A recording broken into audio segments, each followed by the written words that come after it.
You're watching The American on ESPN Plus, presented by Jostens, the official and exclusive championship jewelry partner of the American Athletic Conference.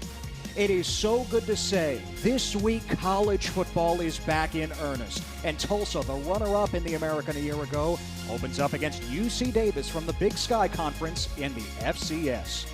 Along with former Houston Cougar and 8-year NFL veteran Stanford Route, I'm Ted Emmerich. Now, Stan, Tulsa hopes that with so many returners, they can make another run at the conference title. But the National Defensive Player of the Year last season, Zaven Collins, is now an Arizona Cardinal. They also have to break in a new quarterback. That said, Tulsa feels that Davis Brin is ready to be the starter. Coach Philip Montgomery talked to us just yesterday. He told us that this kid sat, he watched, he was patient, but he knows how to be a leader. After he was here only for 2 weeks, he already took on that leadership role, and he is poised to now go ahead and lead the Golden Hurricanes to the top of the American Athletic Conference. As for UC Davis, they shape up as a playoff contender in the FCS, and they feature one of the better running games at that level with Ulonzo Gilliam and Land Larison. Absolutely. You call them thunder and lightning. These UC Davis Aggies are going to lean on that heavily to go ahead and start off this season, and they are poised to go ahead and get in this playoff race for the FCS division. Tulsa allowed only about 4,000 people in their home games last year here at Chapman Stadium. Back to full capacity tonight for the season opener. It's Tulsa and UC Davis, and kickoff is on the other side.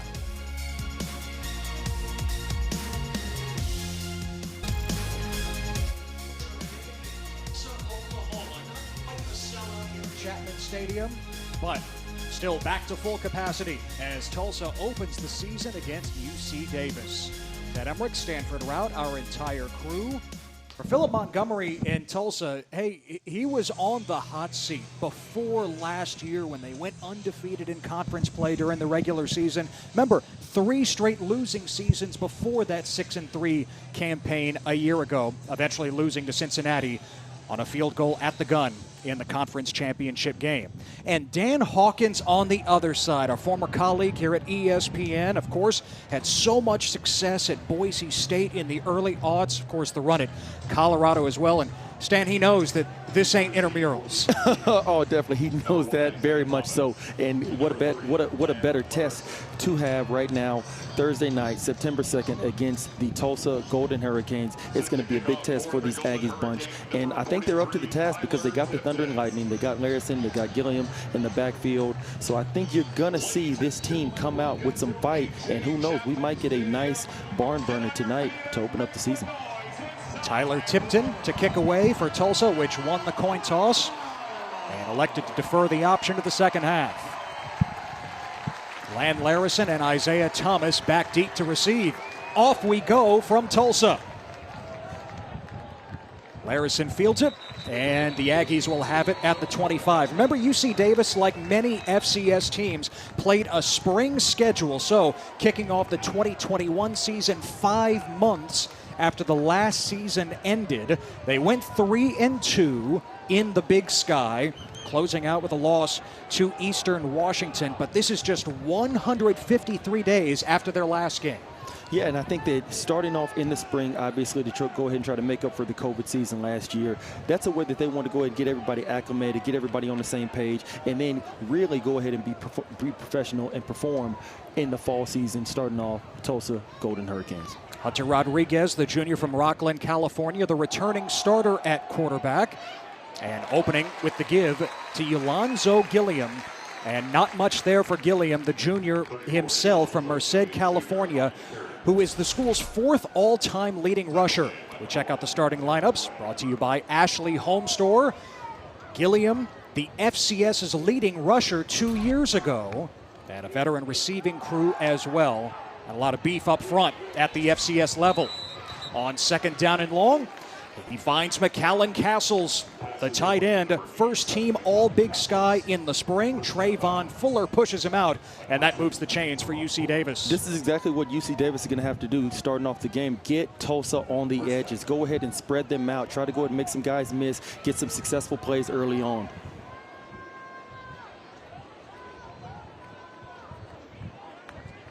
Back to the ground game, and Gilliam, and Tulsa is there defensively. Jackson Player says no way. the senior from Waco, Texas, first team All-American Conference a year ago. As for that Tulsa defense, this is the third year that they've run that 3-3-5 scheme as their base defense, 5 defensive backs. They feel like it helps them play in the modern era of offensive football. Rodriguez on 2nd down and 9. He hits C.J. Hutton. Hutton, the redshirt freshman from Folsom, California, into Tulsa territory at the 47. Christian Williams, the 7th-year senior at nickelback, ushers him out. Once again, UC Davis getting out on the edge. It's just a simple press out by C.J. Hutton out there in the flats. You can see Tulsa was not aligned properly. They get another big play, another first down, and now they're entering Golden Hurricane territory. Castle's the motion man. Gilliam searching for some room. He finds a bit more daylight on this carry. Give him 3 yards. John Michael Terry in on the tackle. The 6th-year senior, graduate transfer from Oklahoma. Tulsa has really high hopes for him this year. On 2nd down, Rodriguez to the air. And incomplete, broken up. He wanted Hutton. Jace Oliver was there defensively. UC Davis coming out in that spread formation, a 2-by-2 set. Great coverage by Jace Oliver. Just C.J. Hutton on the slant. Nice tight coverage. It was very difficult for Hunter to go ahead and try to thread that ball in there. Now brings up a 3rd and long 7 for the UC Davis Aggies. Oliver getting the start at free safety tonight. 3rd and 7 for UC Davis on the opening drive of the game.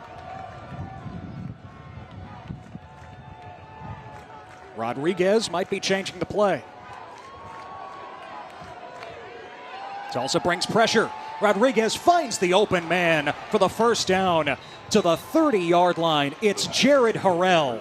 Tulsa tried to bring pressure straight up the middle on Hunter Rodriguez on this play, and he finds Jared Harrell just over the middle, enough to go ahead and move the chains. You can tell right now that UC Davis is trying to hit the underneath. They're trying to hit on the edges to go ahead and try to get Tulsa back on their heels, and that seems like what's going on right now, because you can already tell the Tulsa Golden Hurricanes defense are kind of looking around at each other wondering, okay, why was that guy so wide open? 8th play of this opening drive for the Aggies. Gilliam, the stutter step. Cannot turn the corner. Tulsa builds the fence. And no gain on the play. Johanse Burnett making the tackle. Burnett has missed 2 of the last 3 years, Stan, with a torn ACL. He was the starter at middle linebacker before he got injured in the preseason. And you can see why on this replay as he's tracking down the ball carrier, going ahead making the tackle for no gain. Now 2nd and 10. Castle's in motion again. Rodriguez the empty gun. The screen for Harrell, and he's banged down at the 25. That'll bring up 3rd and 5 for UC Davis. Tyon Davis made the tackle. Pretty good job by Tyon Davis fighting through that block, being able to go ahead and make the tackle, because now this brings up 3rd and 5. So Tulsa still has a chance to go ahead and get off this field. Can the Aggies convert again on 3rd down? They can. Rodriguez connects.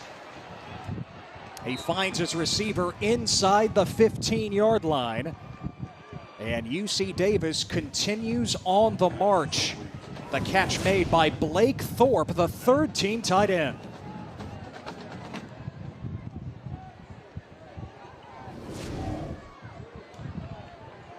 So 1st down for UC Davis at the 12 of Tulsa. Rodriguez to the end zone. It's tipped and it's caught.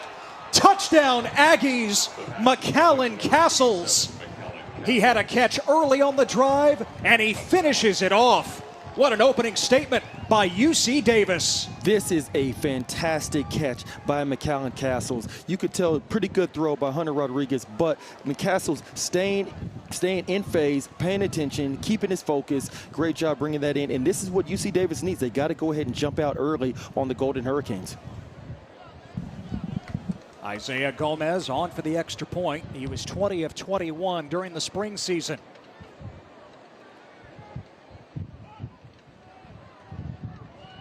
Up and good. Well, Tulsa knew all about coming from behind last year. They didn't think they'd be in this position against an FCS opponent to start 2021. And yet here they are, down 7-0 to UC.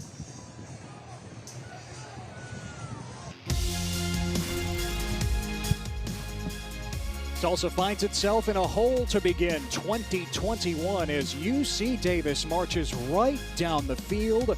Hunter Rodriguez was just about flawless on that drive. 7-0 Aggies here in Tulsa. Ted Emmerich, Stanford route with you. Rodriguez was 6 of 7 for 68 yards and a touchdown to 4 different receivers on the drive. Yes, he caught the defense off guard. They did not expect him to come out flinging it early on, and then a great catch by McCastles to go ahead and cap it off on the touchdown drive. Juan Carlos Santana on the return for Tulsa. He pushes it across the 30. And now it's Davis Brin's turn. Finally has his opportunity in his 4th year in the program. Of course, he authored that Hollywood caliber comeback against Tulane last November. Remember, replacing both Zach Smith and Seth Boomer, who went down to injury. So Brin went from 3rd stringer to hero in one night, and now he's the guy. And he's somebody that Coach Montgomery believes in. I look for Coach Montgomery to go ahead and try to put him in some easy situations early on, get the ball out of his hands quickly, short passes. You can go ahead and let the playmakers do their job, and then he can go ahead and slowly get comfortable into this game, get his feet wet. He's got Shamari Brooks right next to him, returning from a torn ACL.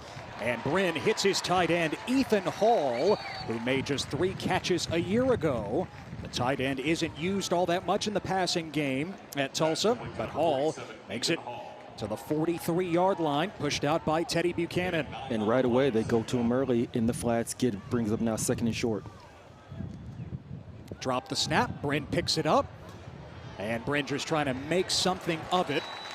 And he picks up the first down to the 45. Now, I know this is a small play, but this is actually a very big thing for Brin to go ahead and bobble the snap. It seemed like it's going to be a catastrophe, but guess what? He's able to pick it up. He's able to go ahead and improvise and now still pick up the first down. A new, fresh set of downs for this Golden Hurricanes offense. Starting lineup for Tulsa offensively, brought to you by Ashley Home Store. The good thing is you've got playmakers all around him, like Shamari Brooks in the open field, and Brooks in UC Davis territory across the 45. It's another first down. Chris Venable finally wraps him up. And just a simple read option for Davis Brin and Shamari Brooks, just wondering what the defense is going to do, seeing how the linebacker is going to flow. He gives it to him, and straight up the middle, gaping hole, brings up 1st and 10 inside the UC Davis Aggies territory. On first down, Brin wires it behind his intended receiver, Josh Johnson, in his 3rd year with Tulsa after transferring from Iowa State. The defensive lineup for UC Davis brought to you by Ashley Home Store. Chuba Ma'ai was the Big Sky Conference co-freshman of the year. He is a behemoth there in the middle.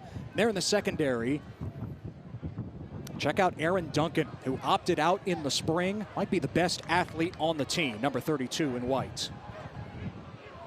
2nd and 10, back to Brooks. Ran into Ma'ai, but kept the legs churning to make it across the 40-yard line. Bryce Rogers wraps him up. For Brooks, Stan, 642 days since his last game, November 30th, 2019, against East Carolina. The knee looks fine so far. Oh, yes, he does. Definitely has the foot fire, and it seems like he is ready to go and get back on this field, because anytime you are away from this game for a long time, you miss it. And that's when you realize how much you miss it and how much you love it. So he is chomping at the bit to go ahead and get this game going, already off to a pretty good start. 3rd and 7. Josh Johnson in motion. Brin has a clean pocket. Now it starts to dissolve. Brin is in trouble, and he's buried. A sack. Back at the 43. Time ran out for Brin. And this was a double move that they were going to try down here at the bottom of the screen, and that's exactly who Brin is looking for. But you see Jahail Budget, he goes and he grabs Juan Carlos Santana to go ahead and make sure that he doesn't beat him on the double move, allowing the defensive line to go ahead and get there, allowing the pressure to go ahead and now brings up 4th down. So great job on, you could see UC Davis, their corners, they are up to the challenge so far right now. Cam Trimble and Bryce Rogers split the sack for UC Davis. Lachlan Wilson to punt, hangs it up there inside the 20, fielded on the bounce by Isaiah Thomas. Pretty dangerous with a Tulsa player there in the vicinity. It's a 30-yard punt. UC Davis up 7-0. They've got the ball back when we return. Yeah, it's early in the season opener here at Tulsa, but UC Davis is not here to be a punching bag. Leading the Golden Hurricanes 7-0. Ted Emmerich, Stanford route, our entire crew. Hunter Rodriguez led just about a perfect drive to start out, and he found McAllen Castles to cap it off. As you can see right here on your screen, Castles just a simple flag route where he's breaking to the corner of the end zone and keeps his eye on the ball, stays focused, is able to bring it in. You can see right now UC Davis is playing with confidence. They go out there, they get a score, they get a stop on defense. Now they have the ball back. They have a chance to really put Tulsa back on their heels, even more so than they are right now. Probably the most disappointing thing about Rodriguez's picture on the screen, he shaved the handlebar mustache that he was growing in the offseason. Ulonzo Gilliam is swarmed behind the line of scrimmage. 3 Tulsa defenders, including Cullen Wick, there to drop him. The one thing that's going to be very difficult for UC Davis is to try to run outside on the edges on this Tulsa defense. They run a little bit of that 3-4. It's going to be very difficult because they got speed on the edges. They're going to have to find different ways to be successful in the run game. 2nd and 14. Man in motion is Trent Tompkins. They call him T-Magic, a la Taylor Martinez from the Nebraska days. No magic here. Trayvon Fuller upends him. Another loss on the play. And this is just a phenomenal play, but you can see everybody in this Tulsa defense simply because, once again, they are flowing to the ball very well. This now brings up a 3rd and a very long yardage situation for UC Davis. Look for a screen or a draw coming right here. And right on cue, they play it conservatively with the handoff to Gilliam. Out across the 10, Cullen Wick makes the tackle, and UC Davis will punt. And now is that moment where you can see maybe just a little bit Tulsa starting to find their footing. Maybe a little bit of the momentum is starting to swing. If you're UC Davis, you got to make sure that you go ahead. First of all, you get a good punt off. You got to make sure that you cover the kick. But you have to find a way to get off the field if you're UC Davis about to go out on defense, because Tulsa, they're here at home, starting off the season. They got this home crowd behind them.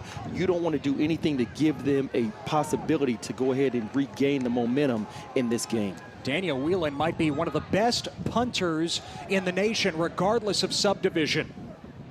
High kick into the wind, and the fair catch is called for by Keelan Stokes.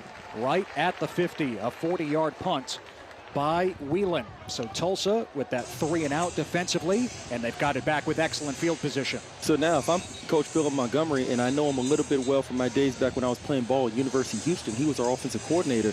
And I remember him and our bros, they love to run trick plays. They love to run plays that are going to make you go, wow, what was that after the play is over with? Look for them to go ahead and try to do something to go ahead and once again give Davis Brin some more confidence and open up this field of play so they can go ahead and get on the scoreboard. You asked Montgomery about it yesterday. What did he tell you? Stan, you know me. I've always got something up my sleeve. Oh, yes, and I would not be surprised if we see it here very soon.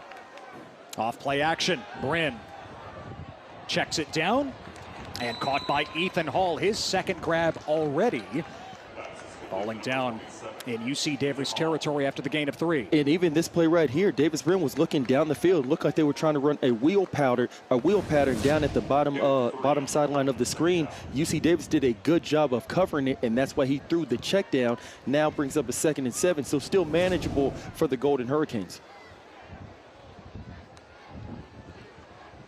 Fake the handoff again, and it's batted down, almost intercepted by Isaiah Thomas, the 6th-year senior from Van Nuys, California, a team captain who led the squad with 2 picks in the spring. Davis Brin doing what you call the RPO, where it's a run-pass option. He has the option, he can hand it off, or he can go ahead and try to throw it. In this right here, try to catch this UC Davis off balance. Isaiah Thomas doing a great job having his eyes where he need to be for the pass breakup. Look for UC Davis to probably run coverage and not try to pressure Davis Brin on this 3rd down. Just a 3-man front for UC Davis on 3rd and 7. They do bring some heat. Brin wires it incomplete. He wanted Keelan Stokes, Tulsa's leading receiver each of the last 3 years, but it's 4th down. Jalen White had the coverage. And this is excellent coverage by Jalen White, coming in on the upfield shoulder and just getting the ball out. This is a big play. And once again, like I was just saying, if you're UC Davis, you want to make sure that you can go ahead and take the momentum that Tulsa was possibly about to acquire, suck that out of the building. That way you can go ahead and now put it back on your side.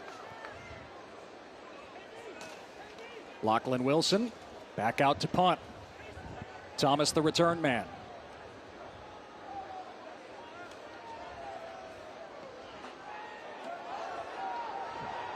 And well past Thomas and into the end zone for the touchback. A 47-yard punt by Wilson. UC Davis up 7-0 over Tulsa here in Oklahoma. Trail 7-0 here in the first quarter. They hope that Tyon Davis, the fifth-year senior from Putnam City, can become a breakout player.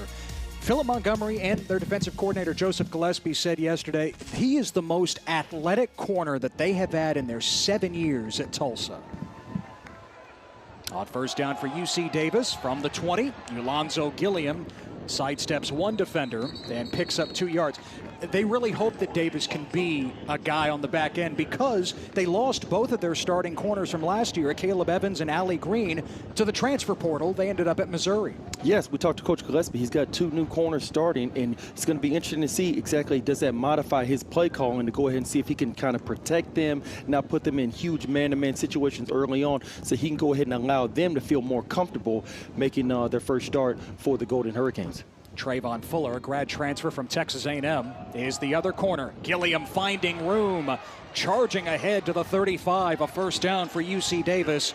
Cullen Wick with the tackle. And this is exactly what UC Davis needed on this drive. You could see Gilliam skirting through the middle of the field. Seemed like it was wide open. The Tulsa defense, once again, not looking like they're all the way aligned. Got to give a credit to this UC Davis offensive line. And I think that, once again, you're going to probably see a pass play, a shot, something like this coming up right now for UC Davis. Gilliam again off the edge, running through defenders across the 40 to the 41. Tyon Davis brings him down. And you have to wonder exactly, because we're still in September, we're in the South, we're in Tulsa, Oklahoma, exactly how much of the weather is going to play a part on this UC Davis offense. They're out there on the West Coast. I'm from the Bay Area, so not exactly as humid out there on the West Coast as it is here down south. Feels like 100 degrees, at least it did at kickoff. We know all about that in early September in Oklahoma and Texas. 2nd and 4, Rodriguez stepping up, dumps it down, bobbled and incomplete. Wanted Garen O'Keefe, the backup tight end. Now, this was a good job by this Tulsa secondary, making sure that they're sticking to their man, even though you could see Hunter trying to go ahead and scramble to find the open guy. Now, 3rd and 4, you might see some pressure here by Tulsa. Rodriguez fires, and it's caught. Jared Harrell right at the sticks. Let's see where they spot it. It looks like he's going to be short, Ted. By just a hair. He was past the sticks, had to come back to the football to bring it in. And it is 4th down. And UC Davis's offense is staying out there. UC Davis is coming out showing that they have the confidence to win this game early on. Going for it from their own 45. The direct snap to Lan Larison. Did he pick up the first down? It looks like he might have gotten the nose of the ball just across the 45-yard line. They're going to have to probably measure this. One Tulsa defender signaled, hey, it's going the other way. And Tulsa has held a 4th down stop at the UC Davis 45-yard line. Dan Hawkins rolling the dice, and he comes up empty. And this is a big play. You could see Tulsa's getting penetration. They're able to go ahead and keep him from crossing the 45-yard line all the way. And now Tulsa has the ball in Aggie territory. Look for Coach Montgomery to take a shot somewhere here in the next couple of plays just to go ahead and take advantage of, once again, this momentum that potentially could be swinging back in his team's favor. And Stan, you were talking about trick plays with Tulsa earlier. How about the discipline of the Tulsa defense there to deal with that look? Rodriguez was under center on the right side of the line, a unique look, and Tulsa was able to bow up and hold. Coach Gillespie has always been a pretty good defense coordinator. He keeps his guys alert. He keeps his guys locked in. So once again, you could see Tulsa, they've had their struggles over the American Athletic Conference over the last couple of years in certain spurts. But once again, you see that it seems like it's a different type of mindset, a different type of mantra from what we talked about with Coach Montgomery yesterday, coming in this season of starting faster, starting more on cue, on key. And that right there was a good example of it, because you could see Tulsa needed a stop. and they were able to get one, and it's still only 7-0 with 3 minutes to go in the first quarter. Well, they are taking a closer look at it. Again, the ruling on the field was Tulsa has held, and it's a turnover on downs. Did Larison make it across to the 45-yard line? And at the naked eye, at first, I thought he did make it across the 45-yard line. And now, as I'm seeing from these other angles, it looks like he might be just a nose short of the first down marker. But nonetheless, this is going to be a big call coming up for the referees, because if you see UC Davis actually get this first down conversion. Hank Johns is our referee tonight. And so the ruling is confirmed. Tulsa takes over at the UC Davis 45-yard line. Again, first game without Zaven Collins, a first-round pick of the Arizona Cardinals, and what a massive play that was defensively for Tulsa, especially after UC Davis ran it right down the field to open the game. And as I was saying, look for Coach Montgomery to go ahead and take advantage of this possession with a shot. Starting with Shamari Brooks. And Brooks with a big gainer, 9 yards on first down, and a flag at the end of the play.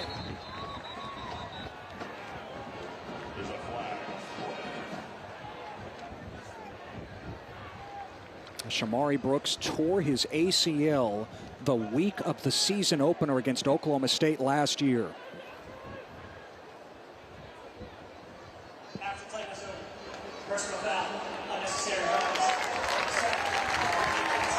So personal foul against UC Davis.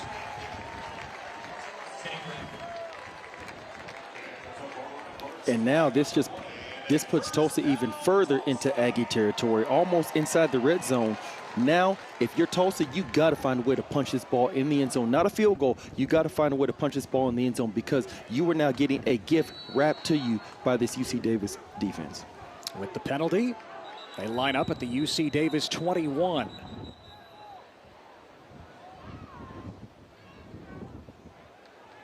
And UC Davis trying to get a man off the field.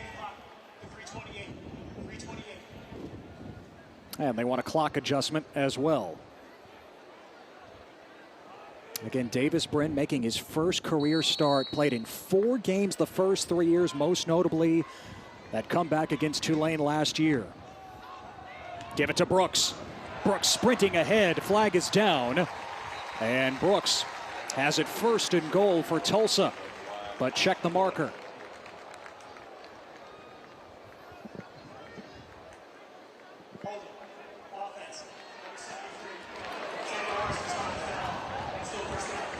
It's coming back, the hold against Tulsa. So now you can see both teams getting a little bit sloppy here with penalties. Going to be interesting to see exactly who's able to go ahead and take a breath, exhale, bounce back, and get back to being focused, get back to being locked in to go ahead and handle the job at hand, because UC Davis, once again, they're the underdog. They got to come in here. They're trying to go ahead and win this game. They have a chance, but it's going to be interesting to see exactly what Davis Brin does right now with the Golden Hurricanes. With the penalty, 1st and 15. Brin launches to the end zone. It's almost picked off. Jalen White had a beat on it. Juan Carlos Santana, the intended receiver. And Davis Brin did a not so great job of staring down Santana, and that it gives exactly Jalen White. And also, you can see the cornerback, Jordan Perrittman, he had a chance to go ahead and get that. And that right there is where you see a little bit of the young, a little bit of the immaturity. Obviously, he's a little green making his first start. That right there is going to be something that you're going to see Coach Montgomery's going to talk about with him on the sideline, because you can't make those types of mistakes. But he got lucky because it wasn't a pick. 2nd and 15. Back to Brooks. Into the pile, and he picks up about 3. It'll be 3rd and 12 for Tulsa here late in the first quarter. UC Davis is doing a great job of controlling this game. You can tell the Golden Hurricanes, they're up-tempo. They like to get up to the line of scrimmage very quick. They want to run a lot of plays. They want to be run and shoot the spread offense. They're doing a good job of not allowing the Golden Hurricanes to go ahead and get that initial first down, to go ahead and get the chains moving. That way now they got their hands on their hips. They're out here tongue dragging. Now at 3rd and 13, look for UC Davis to probably run some sort of coverage and not necessarily go after the quarterback. Again, pressure up the middle, though, with the blitz. Bryn, the sidestep, falling away. Trying to dump it to Prince, but it's incomplete. And it's 4th down. And kudos to Matt Coombs, the defensive coordinator for UC Davis. He is bringing pressure. He is trying to go ahead and put it on Davis Bryn, not allowing him to sit back in the pocket and just read everything all day long. He's speeding up his internal clock, and that is exactly what's happening right now, and that forces the errant throw into the flats. And now, once again, you can see 4th and 12. The Golden Hurricanes, they got to kick this field goal. So UC Davis still finding ways to control this game for the better part. Tulsa trying to get on the board. This will be a 41-yard attempt for Zach Long, who was 12 of 15 last season.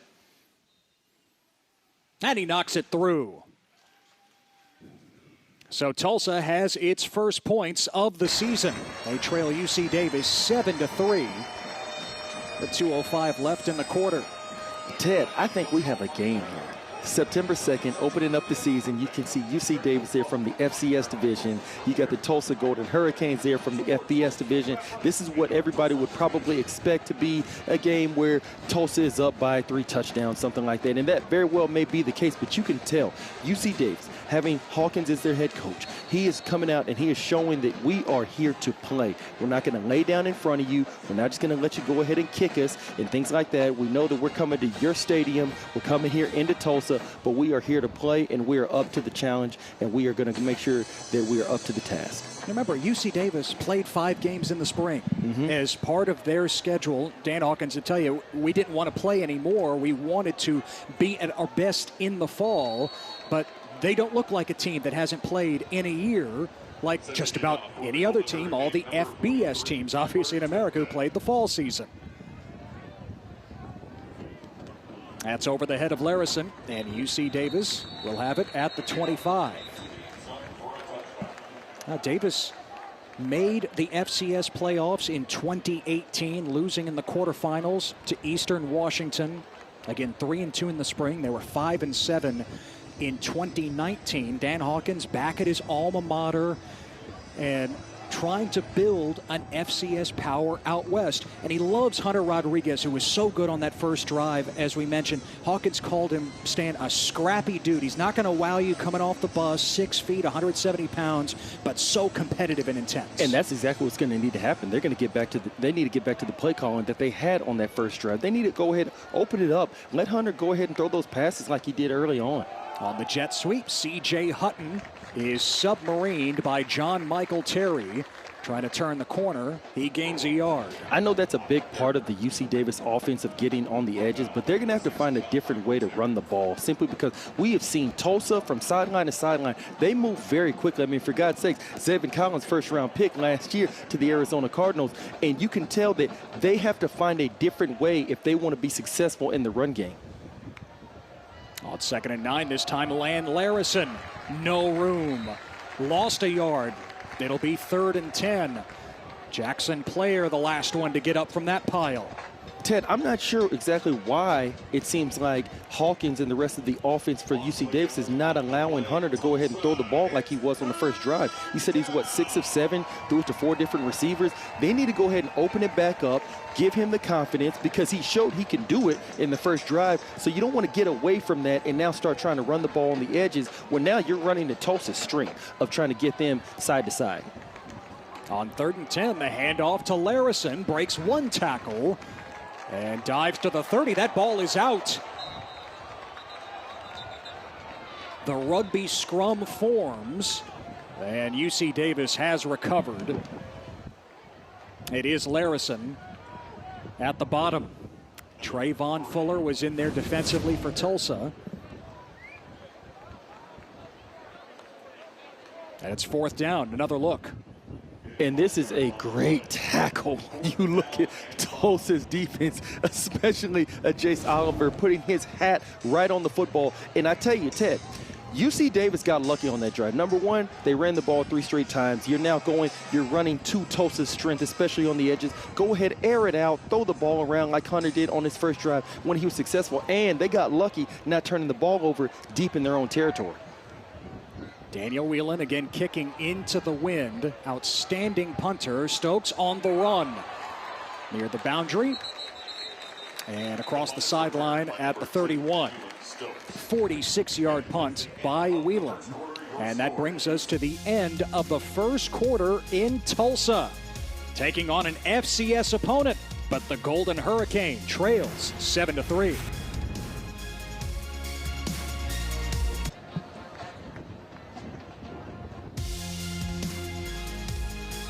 Saturday, 3 games involving teams from the American on the ESPN networks. First up, Tulane takes on number 2 Oklahoma, noon Eastern, 11 a.m. Central on ABC. Remember that game moved from New Orleans to Norman.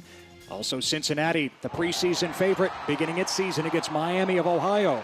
Here to start the second quarter, Deneric Prince finding a lot of room. Prince, the transfer from Texas A&M in his second year in the program with a big game. Davis Brin with the simple handoff to Deneric Prince, and it's straight up the middle. And he seems like he tackled himself. Otherwise, he was going to be off to the races.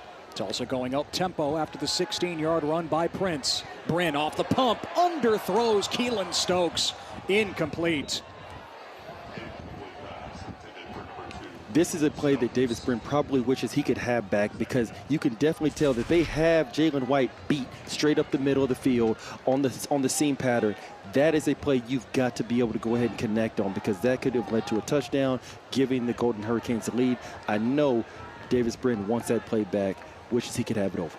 Tulsa returns all 5 starters up front. Chris Paul is playing left tackle tonight. Bryce Bray, the Oklahoma State transfer, is at right tackle here in the opener. Prince off tackle to the right behind Bray. Across the 45 of UC Davis. Prince, a bigger back than Shamari Brooks. He's going to complement Brooks so well. Absolutely, and that's why they have him in there. 6'1", 214. This is now his second good run of this series. It brings up a third and a very short. It's almost kind of like a waist down, because if you're the Golden Hurricanes, you can go ahead and try to take a shot right here, maybe try something down the field, because you know you can go for it on 4th and short. 3rd and 1. Prince dancing, and he's lassoed. Taken down by Chris Venable, the safety. UC Davis's most improved sophomore in the spring. This is what you call teaching tape. Look at Chris Venable breaking down, grabbing cloth. He is doing a shoestring tackle. Great job, because Prince is about to get off to the races if he's able to break this tackle. That is winning football. You can see by this UC Davis defense forcing now what you call a punt out of the Golden Hurricanes. That is a phenomenal play by Chris Venable. There's no other way to put it here in Davis Brin's first career start. Tulsa, out of the gate, has been disjointed offensively, and honestly, it looks a lot like the way they started games for most of last year. Very much so. They came out very flat, and I think they underestimated this UC Davis team. And you could see, obviously, Hunter comes out throwing the ball very well. I don't think they expected all that. And UC Davis has come out, and they have hit them in the mouth on offense and defense. And you can see the older players, the captains for this defense of the UC Davis Aggies, they are leading this team so far. But Hunter Rodriguez, I think that they're going to get back to going to the aerial attack, and you will see UC Davis go ahead and try to put some more points up on the board. Oh, listen, it's a 7-3 game right now. It's not the 18-point deficit that they faced against a ranked UCF squad, down 21 at the half against a ranked SMU team last year. But it again and again and again and again in the regular season, Tulsa rallied. Rodriguez on the move on first down.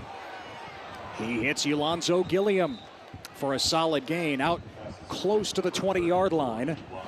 L.J. Wallace makes the tackle for Tulsa. They're putting Hunter Rodriguez out on the edges, letting him get on the move, and then he just throws the little dump off to a Gilliam, and you can see Tyon Davis has to come up, do a better job as a corner making that tackle. 2nd and short. The out route. C.J. Hutton gets waylaid by a couple of Tulsa defenders, including Christian Williams and Trayvon Fuller. And it starts off with Jace Oliver holding him up, doing a good job of grabbing cloth, now getting to him, and then the rest of the defense, they come in, they do what defensive players do. They attack like piranhas in the water. That was good enough to pick up the first down, but a flag on the play. Illegal block in the back. Number 60 of the offense. 10 yards from the end of the run. Still 2nd down. Block in the back on Jake Parks, the right guard, making his 31st consecutive start.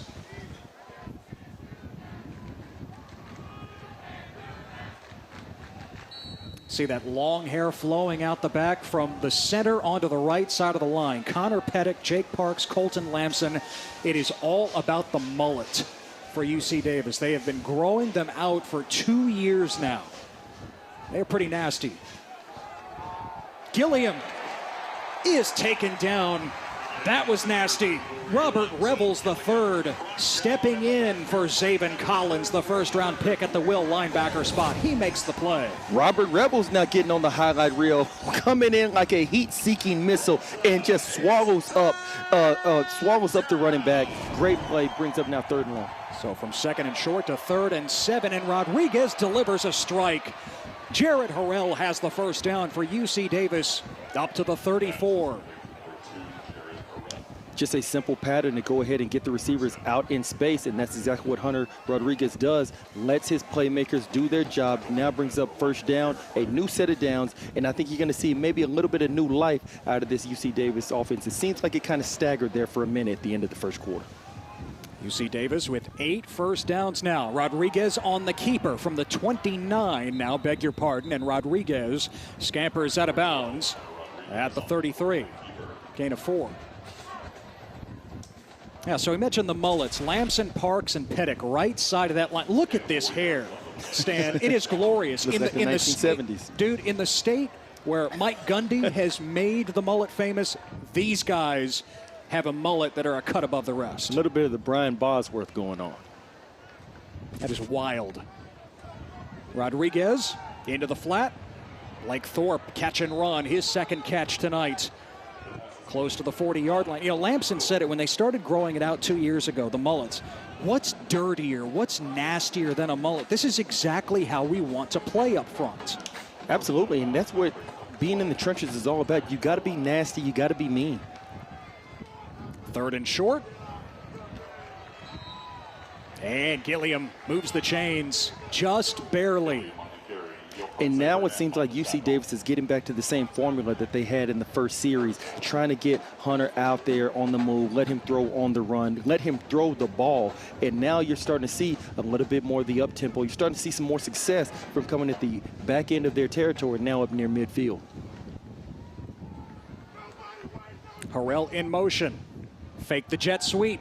Rodriguez to Harrell in the flat, and a nice tackle near the boundary by Dorian Hopkins, the redshirt sophomore starting at middle linebacker tonight. Joseph Gillespie told us, Stan, he is a dude. He has a bright future. And you can clearly see why he's a dude. They fake the handoff to Harrell, then they throw it to him in the flat, and once again, you see a great form tackle by Dorian Hopkins, taking the legs of a Jared Harrell. It now brings up 2nd and long.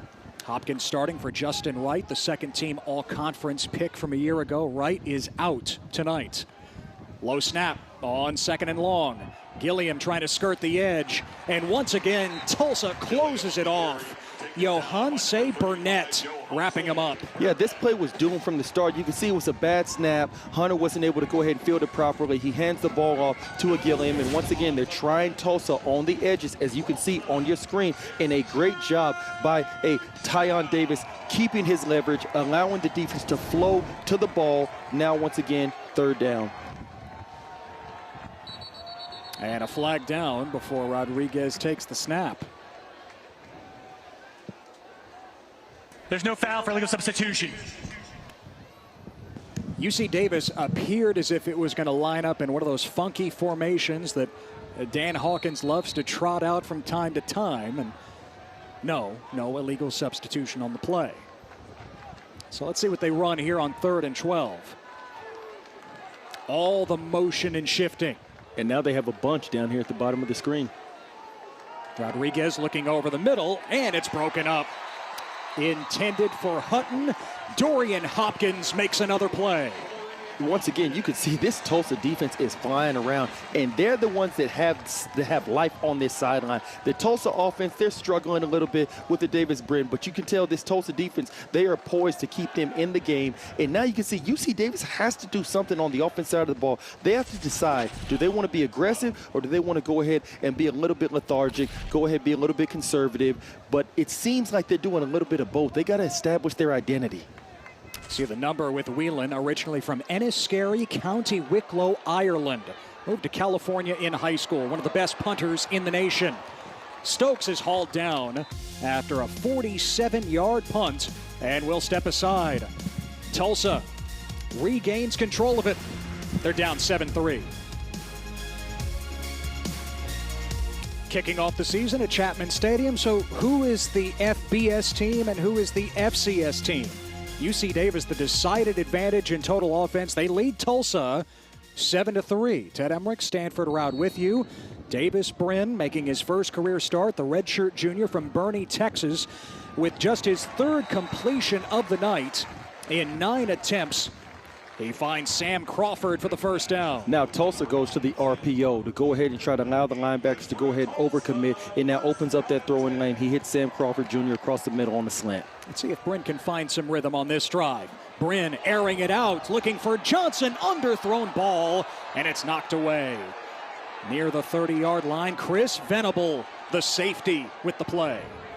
This is another one that Davis Britton would love to have back because you can see he tries the receiver Johnson down deep on the left sideline. Chris Venable was actually beat, and if he leads him right, this is going to be a touchdown. But Venable gets back in phase and just right at the right time is able to go ahead and get the pass break up. And now 2nd and 10 for the Golden Hurricanes. Deneric Prince motions into the backfield and gets the call. Prince off the stutter step. An alley opens up. And Prince has the first down across the 45. Deneric Prince has given Tulsa a little juice on the last couple of drives. Yes, he has, and you can see right here on this replay, they just simply go off tackle. Obviously, Prince being the bigger back, being a little bit of the bruiser, and Venable coming in, making a pretty good tackle. He's probably going to feel that one in the morning because Prince is not no small dude, 6'1", 214. And now, once again, you can see Golden Hurricanes are moving the chains first down. Back to Prince up the gut, lowers the shoulder.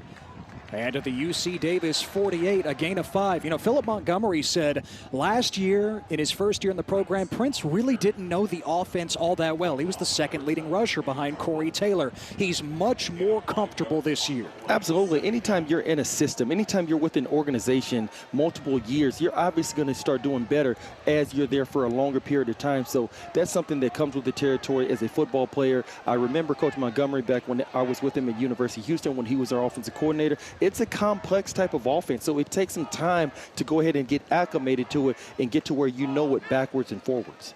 Anthony Watkins, the sophomore from Fort Worth, Texas, in the game at running back. And off the run pass option, he fires complete. J.C. Santana across the 30 to the 27-yard line. Ball came out at the end, but Tulsa says, hey, they've got it, first down. And now Davis Brin is really starting to get his confidence going. They do another RPO once again, and that finds a... Before the ball came out. First down.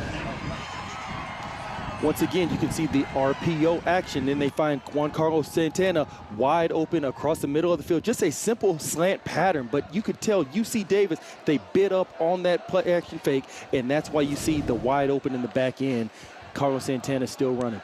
That was a 21-yard pass play. Now underneath, Brin to Josh Johnson. Nominal gain across the 25. Chris Venable with the tackle. Venable with another good open field tackle because Tulsa is simply trying to get the Aggies on the edges and have one of their playmakers make someone from the Aggies defense miss. That way they can go ahead and get big plays. Venable doing a great job. Has had a great game so far making open field tackles for minimal gains. Malachi Jones, the man in motion for Tulsa. Anthony Watkins to the edge. Out to the 20-yard line. It'll be 3rd and short for Tulsa. About as good a drive as they have put together all night. Yes, probably their best drive that they put together all night. And just once again, you can see Anthony Watkins just going off tackle, getting a good gain. Now brings up about a 3rd and 3. Going to be interesting to see whether they go and try to pass this or run this with the Davis Brin on 3rd down. They bring the power back. Steven Anderson, all 242 pounds of him. He stands next to Brin. On 3rd and short, Brin to the air. Brin backpedaling. Brin directing traffic, and he throws incomplete. J.C. Santana is the man he was trying to locate at the 15. UC Davis looked like they went with man coverage on this play, and it confused Bryn just a little bit. The pass rush is also getting there, and this right here is where you can see just the lack of communication. They're not on the same page, where Bryn is pointing to his receiver, telling him to go in. The receiver's thinking he should go out. Just a miscommunication, and that right there is the synergy that you don't necessarily have just yet between Bryn and all of his receiving corps. Do you like this real quick? Going for it, 4th and 3? Might as well. I'd go for it, too. From the 20, they need the 17. Bryn off the pump. 1st and goal, out of bounds. It's Sam Crawford, his 2nd catch of the drive. And as you can see, one thing I remember, Coach Montgomery, he is fearless. He's going to go for it. And this is just a simple flag pattern by Sam Crawford, finding him on the edges, near the sideline. Venable drives him out of bounds. And now you can see Tulsa, they got to punch this ball in. They cannot settle for a field goal. Anderson remains in at running back. 1st and goal. The bruiser to the goal line. No signal. He's down inside the 1. 2nd and goal for Tulsa.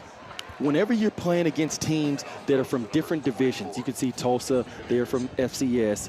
UC Davis, they're from UC Davis from FCS. You see Tulsa from FBS. This is where it gets interesting in the trenches, because right here where the beef is, who's going to be able to go ahead and blow off the ball and gain penetration? Anderson, the transfer from Southern Miss. And a flag is down in the end zone before Bryn takes the snap on 2nd and goal.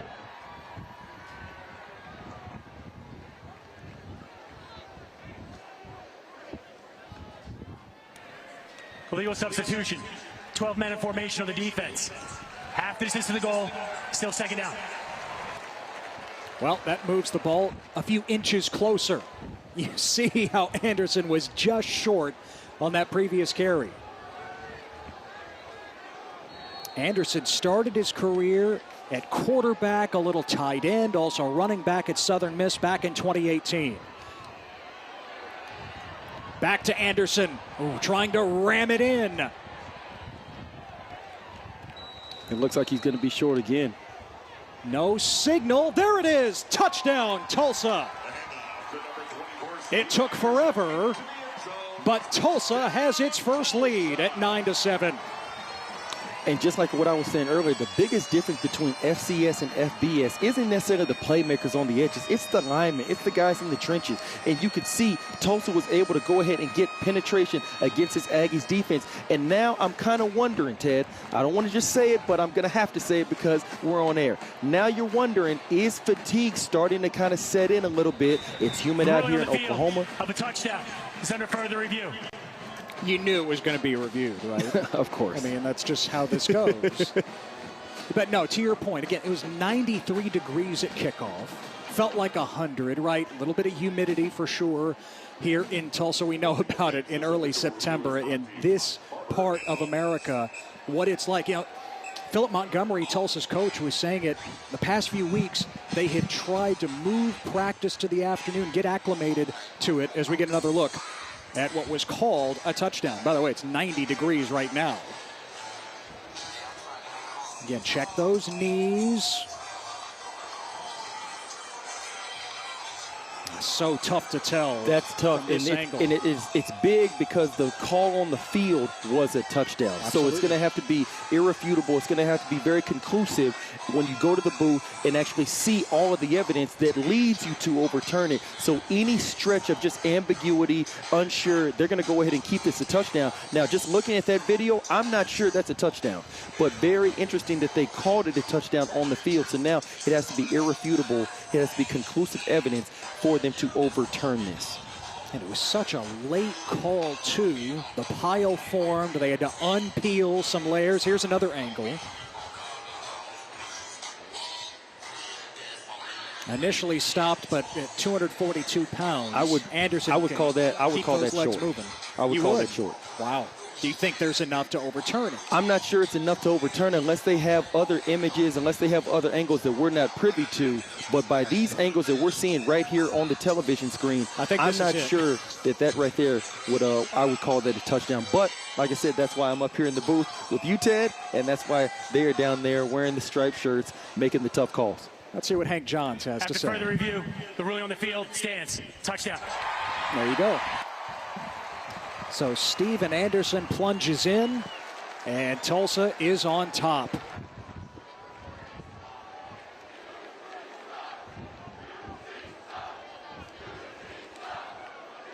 Montgomery told us he was so excited about what Anderson could bring. He wanted to use the full stable of running backs tonight. We've seen 4 of them so far. Montgomery's son Cannon holds for Zach Long. So a 10-7 lead with under 5 minutes to play in the first half here at Chapman Stadium. We know so many have been affected by Hurricane Ida, from Louisiana to New York. So many could use our support. Donate at redcross.org/ESPN to help the Red Cross in their response. Seriously, every donation matters, no matter the amount. redcross.org/ESPN. Tulsa taking the 10-7 lead over UC Davis late in the first half. Steven Anderson punches it in from less than a yard out. Lan Larison on the return for the Aggies. Larison takes a shot across the 20. And UC Davis will have it at the 24. Tulsa will try to follow up the touchdown with something defensively after this. 10-7 Tulsa. You know, UC Davis rolled right down the field to open the game. Since then, Tulsa has clamped down defensively. Absolutely. You can see these plays being made by Wick, by Fuller. You see Rebels, and then Hopkins coming up on this last play right here with a great form tackle on the edges in the flats. This is what's kept Tulsa into this game. Tulsa missing 3 starters defensively in this season opener as a result of the brawl with Mississippi State at the Armed Forces Bowl late last season.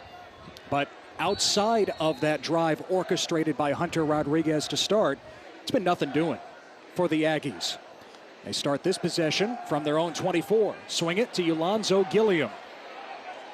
Breaks a couple of tackles, but it's a short gain out near the 27-yard line. Gilliam has been held in check. Again, leading rusher in the FCS 2 years ago for UC Davis. 12 carries, 27 yards, and that was his second catch.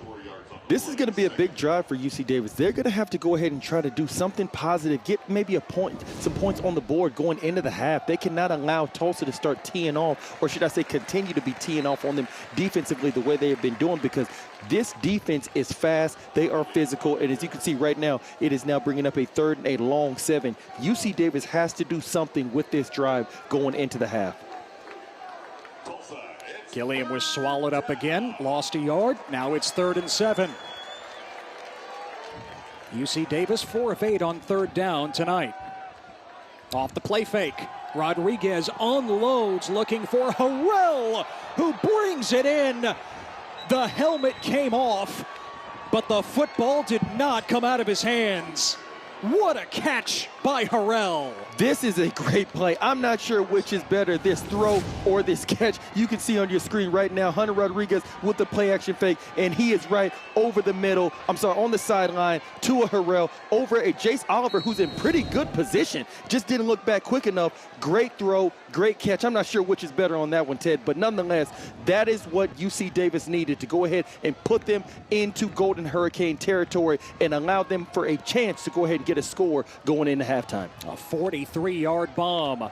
Rodriguez, the backwards pass to Lan Larison. And Larison a bit lucky just to make it back to the line of scrimmage at the 30. And this is where, as you can see, Hunter Rodriguez still a little young, still a little green, because he makes a great throw to a Harrell, and then he throws behind the running back, Gilliam, on the edges.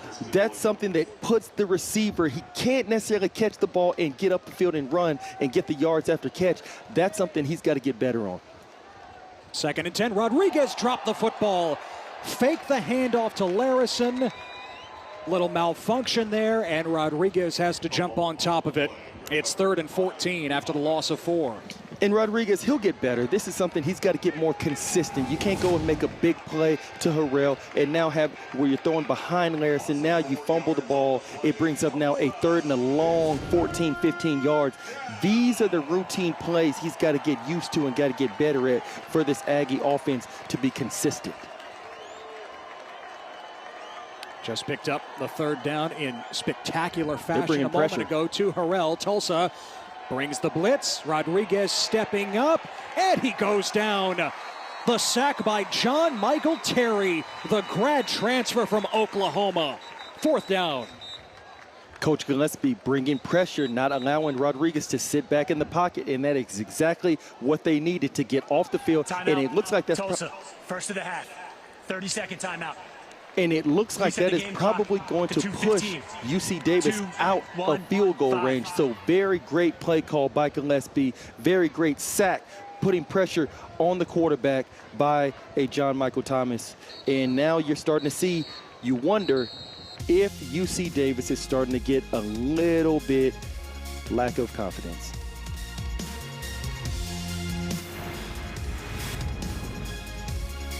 I'll talk about script flipping. Yeah, UC Davis had the edge in the first quarter on the strength of that phenomenal opening drive, but Tulsa with the advantage here in the second quarter. 10-7 lead for Tulsa, and UC Davis on fourth down at the Tulsa 37, sending out Daniel Whelan, the All-American punter, and he will try to pin Tulsa deep. I know Whelan has the leg. Does he have the finesse in this situation?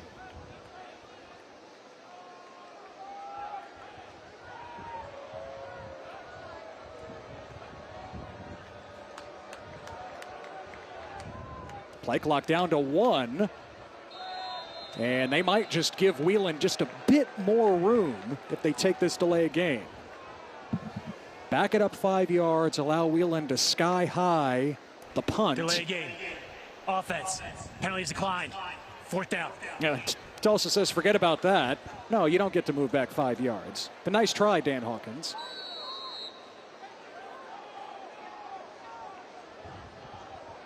Again, Whelan originally from Ireland, where he grew up playing soccer and tennis. Football coach in California, where he moved for high school, spotted him on the soccer field and said, hey, have you ever tried punting? Fell in love with it. High kick down at the 5. Well done by UC Davis. And recovered there at the 8-yard line. Killed there, a 32-yard punt.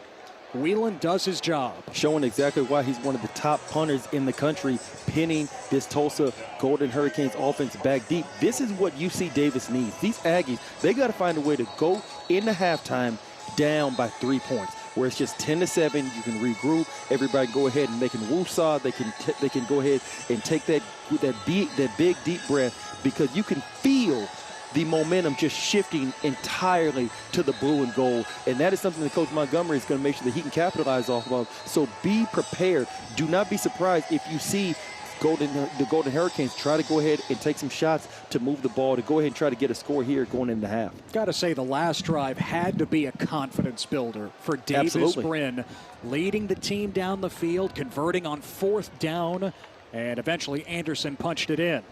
Here starting inside their own 10. They've got 2 timeouts here in the final 2 minutes. And Brin hooks up with Keelan Stokes, leading receiver from each of the last 3 seasons, up to the 21. Brin going back to the RPO, finding Keelan Stokes wide open across the field on the slant pattern once again. That just gives them a little bit of breathing room. First down, now puts the ball up at about the 20-yard line. Fake the handoff. Brin uncorks for Stokes. He's got it. Past the 30. Trying to win a foot race and cut it back. And Stokes is inside the 20.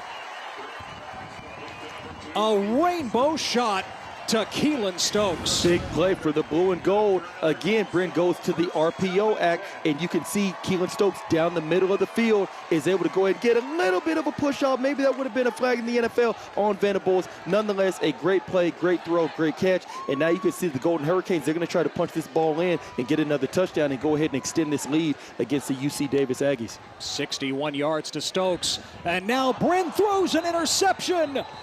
Picked off by UC Davis. Teddy Buchanan, the redshirt freshman from South San Francisco. Just when Tulsa was clicking, the back-to-back passes to Stokes, and UC Davis comes up with the takeaway.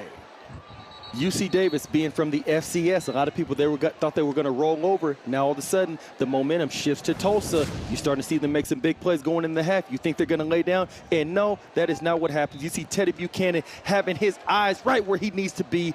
Brent tries to RPO, but you're not fooling him on this play. UC Davis gets the ball back for their offense, and now even if they do not do anything with it, just for the simple fact that they're able to go into the half down at the very least just 10-7, that right there is a win for this team to keep them in this ball game. UC Davis has all 3 timeouts, and they start on the ground with Elonzo Gilliam across the 15. Gain of about 6. I look for UC Davis to probably be a little bit more conservative. You got about a minute and 15 seconds to go. You're already backed up to your own end zone. You don't want to do anything. You got to turn over. You can go into the half, regroup, and then everybody can go ahead and come back out in the second half and try to win this game. Rodriguez across the middle. This is Chris Vaughn with the catch, a first down for the Aggies to the 30-yard line. I spoke too soon, Ted. Obviously, we can see UC Davis. They're going to go ahead and try to take a few punches going into this half, and who knows, you might go ahead and now see a shot, a trick play, something like that, but clearly they're not going to go ahead and just lay down. Play action. Rodriguez to the sideline. Incomplete, and the flag is thrown. Tyon Davis reaching against Jared Harrell and yanking him down.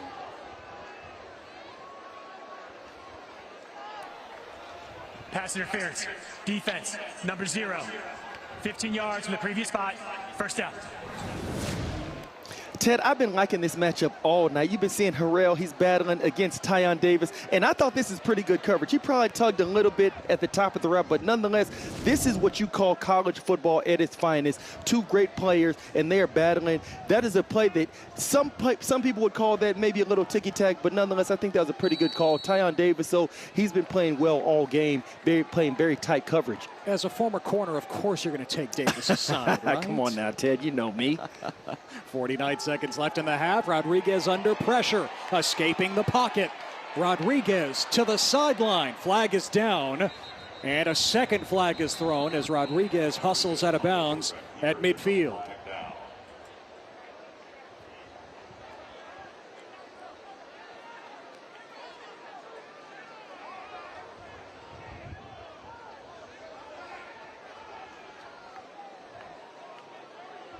Ted, anytime you see a flag. Defense, number 0. 10 yards from the end of the run. First down.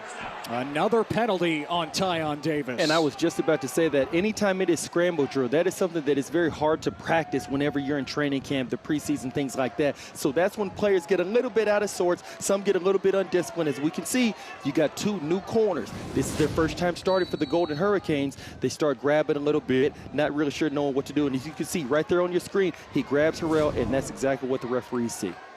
Again, all 3 timeouts in the bag for UC Davis. Heavy pressure up the middle, and Rodriguez tosses it out of bounds. And now defensive coordinator Gillespie is not taking any chances. He's like, you know what? This kid can move on the edges. Let's go ahead and blitz him. We got to get him off the spot. We got to speed up his internal clock. Young corners, I know this is your first time starting for us, but you know what? Y'all got to grow up real quick. Fuller, Tyon Davis, y'all better go ahead and hold up in the back end because now I am bringing the house. I do not want to give the UC Davis Aggies offense any more momentum and allow them to possibly get in the field goal range. So I think, once again, you'll probably see some more pressure coming out of Gillespie's defense. From the Tulsa 41, 2nd and 10. And Casey Grandforce got the early start. Didn't quite see it at the bottom of your picture. Offense, number 21, 5-yard penalty, still second down. As the ball was about to be snapped, Grandforce was about 7 yards downfield. He was ready to run that 9 rounds. He got a little bit overzealous, but you know what? I like the confidence that UC Davis is still showing late in this first half. That's why they're still in this game, because they believe that they can beat this Tulsa team. Thorpe, the tight end, in motion. 2nd and 15, screen. And room for Chaz Davis. A first down to the 30-yard line. Davis with his first catch tonight. And this is how you stop pressure from the defense. You go ahead and run the jailbreak screen, and that's exactly what they do on the right sideline to Chaz Davis. A jailbreak screen on your screen. You can see right here, great blocking out in front by this Aggies offensive line, and that's just what the doctor ordered for these Aggies to get a first down, possibly a chance to go ahead and punch it in or get a field goal. Surprised UC Davis isn't using timeout, and finally they do. First time out of the half, UC Davis. With 12 seconds to go. If I'm Coach Hawkins, I'm going to take a shot at the end zone. If I wind up not getting it, I will go ahead, I'll kick the field goal. You might want to go ahead and maybe try a quick pass just to go ahead and get a little bit closer to the end zone, give your kicker a little bit more breathing room, something like that. But nonetheless, you're down 10-7. You were leading for a good part of the first half. Tulsa started to go ahead and get some momentum late in the second quarter. But guess what? You're still in the game, and you're still within striking distance to go ahead and take the lead in these next 10 seconds before you go to the half. So right now, if you're Hawkins' bunch, if you're the UC Davis Aggies, offense, defense, special team, you feel good about where you're at right now, and you feel like, you know what? We can beat these guys opening night, Thursday night football in Tulsa, Oklahoma. So they're definitely going to take their punches. They're going to go ahead and try to knock this bully out. What do you look for here? 12 seconds. They have it at the 30. I think they're going to take a shot to the end zone because it's going to be very difficult. You got 2 timeouts, but you don't want to just leave yourself hanging. Oh, on the ground with Gilliam. The spin move ahead to the 27 for Just a gain of 3. Got to use that timeout here. And to just give a little more breathing room. Isaiah Gomez a better shot at the field goal. UC Davis. I thought they would take one shot, though. I thought they would, but like I said, that's why I'm up here in the booth. That's why they're down there coaching. And I think that that's a smart play because, once again, you could still see Rodriguez, he's still young. You don't want to take a chance on him putting the ball up in the air, and then he turns the ball over, and now that takes away any momentum because I tell you what, Ted, going into the half, tied up 10-10 is a lot different of a mindset than going down 10-7 because even though it's only 3 points, you go into the half, you're already playing the big bully. They're from the FBS division. They're the Tulsa Golden Hurricanes. So that right there does so much for the psyche of these FCS players because, okay, you know what? We're tied. We're not down. We actually can go ahead and beat these guys toe-to-toe. We've already hung with them for the first half. Now we got to go ahead in the second half, really dig in, set our feet, and then you know what? We can go ahead and get up out of here with a victory. Gomez looking for a career long, 44 yards away. His long in the spring was from 40. Away it goes. And good. Isaiah Gomez ties it up at 10 at the end of the half. And the mindset going into this half, if you're the UC Davis Aggies, is vastly different than if you go down 10-7. Now, if you're the Golden Hurricanes, I guarantee you, Coach Montgomery was our offensive coordinator. He's going to give them a mouthful when he gets to this locker room. Tulsa was that close to an American Conference title last fall. Here to start 2021, tied at 10 at the break with UC Davis from the FCS. Competitive game in the season opener, FCS versus FBS. It's a lot more than that. As we start the second half here in Tulsa, 10 apiece. Dan Hawkins and UC Davis from near the state capital of California in Sacramento, hanging in with Tulsa on the road. Ted Emmerich, Stanford route with you. You see the resume. Of course, he played at UC Davis, was a fullback in the early 80s. Remember his days at Boise State before taking the Colorado job, and was in the booth with us at ESPN last decade. And now in his 5th year with UC Davis, he told us this week, Stan, I feel like this team has the formula to be an FCS playoff team. What a way to start the year would be. Yes, a whole half to go, but already making some waves tonight against an FBS opponent. Absolutely, and what a statement to make. It's tied up 10-10 right now going into the second half. They're matching blow for blow with the Tulsa Golden Hurricanes, and you can tell Hawkins has his team ready to play early on in the season. Probably a good thing that they had games in the spring as opposed to a lot of teams that have decided to abstain from it. Meanwhile, for Tulsa, to describe them offensively so far in Davis Brin's first career start, I think uneven I was just about to say that. word. Yes, absolutely. But you know what? we all knew that that was going to be the case coming in. Obviously, Davis Brin taking over. He's now a starter. He's had his great moments. He's had a few moments that he wishes he could take back. He's had a few throws he wishes he could take back. But all you can tell that there is a level of potential there, and I think that right there for Coach Montgomery is something that he can still be pleased with from the first half going into the second half of seeing that growth that he's ready to take the next step. Remember the back-to-back shots to Keelan Stokes late in the half before the interception by Teddy Buchanan. Tulsa starts with the running game, and Shamari Brooks, who again is making his return from the torn ACL that cost him all of last season. Bryce Rogers doing a great job of getting penetration, making this tackle for a minimal gain. Looks like it's going to be 2nd and 10, so no gain.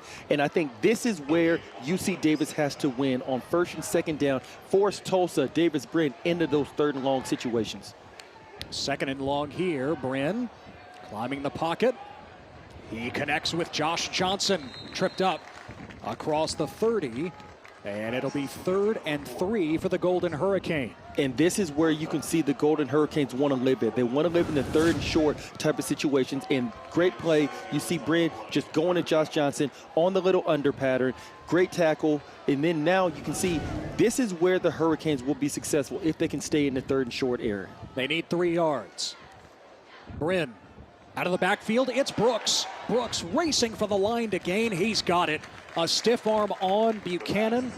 Move the chains. Another short, quick pass, getting Shamari Brooks, who's the scat back, out into the flats, out leveraging this UC Aggies defense. This is where you see he is at his best. You got to get the ball out of his hands quick, because that's going to do nothing but grow his confidence even more after what you call an uneven first half. Brooks and Deneric Prince shared the load in the first half at running back. We also saw Anthony Watkins and Steven Anderson, who has the Tulsa touchdown, sprinkled in.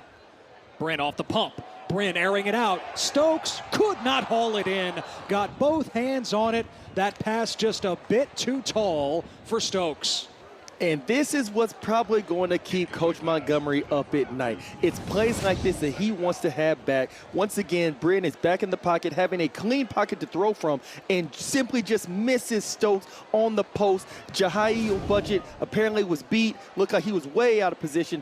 That is a throw that Brin has to be able to go ahead and connect with Keelan Stokes on. Stokes, one of the 11 super seniors on the Tulsa roster who have taken advantage of the extra year of eligibility. 2nd and 10. A short run up the middle, and it'll be 3rd and long for Tulsa.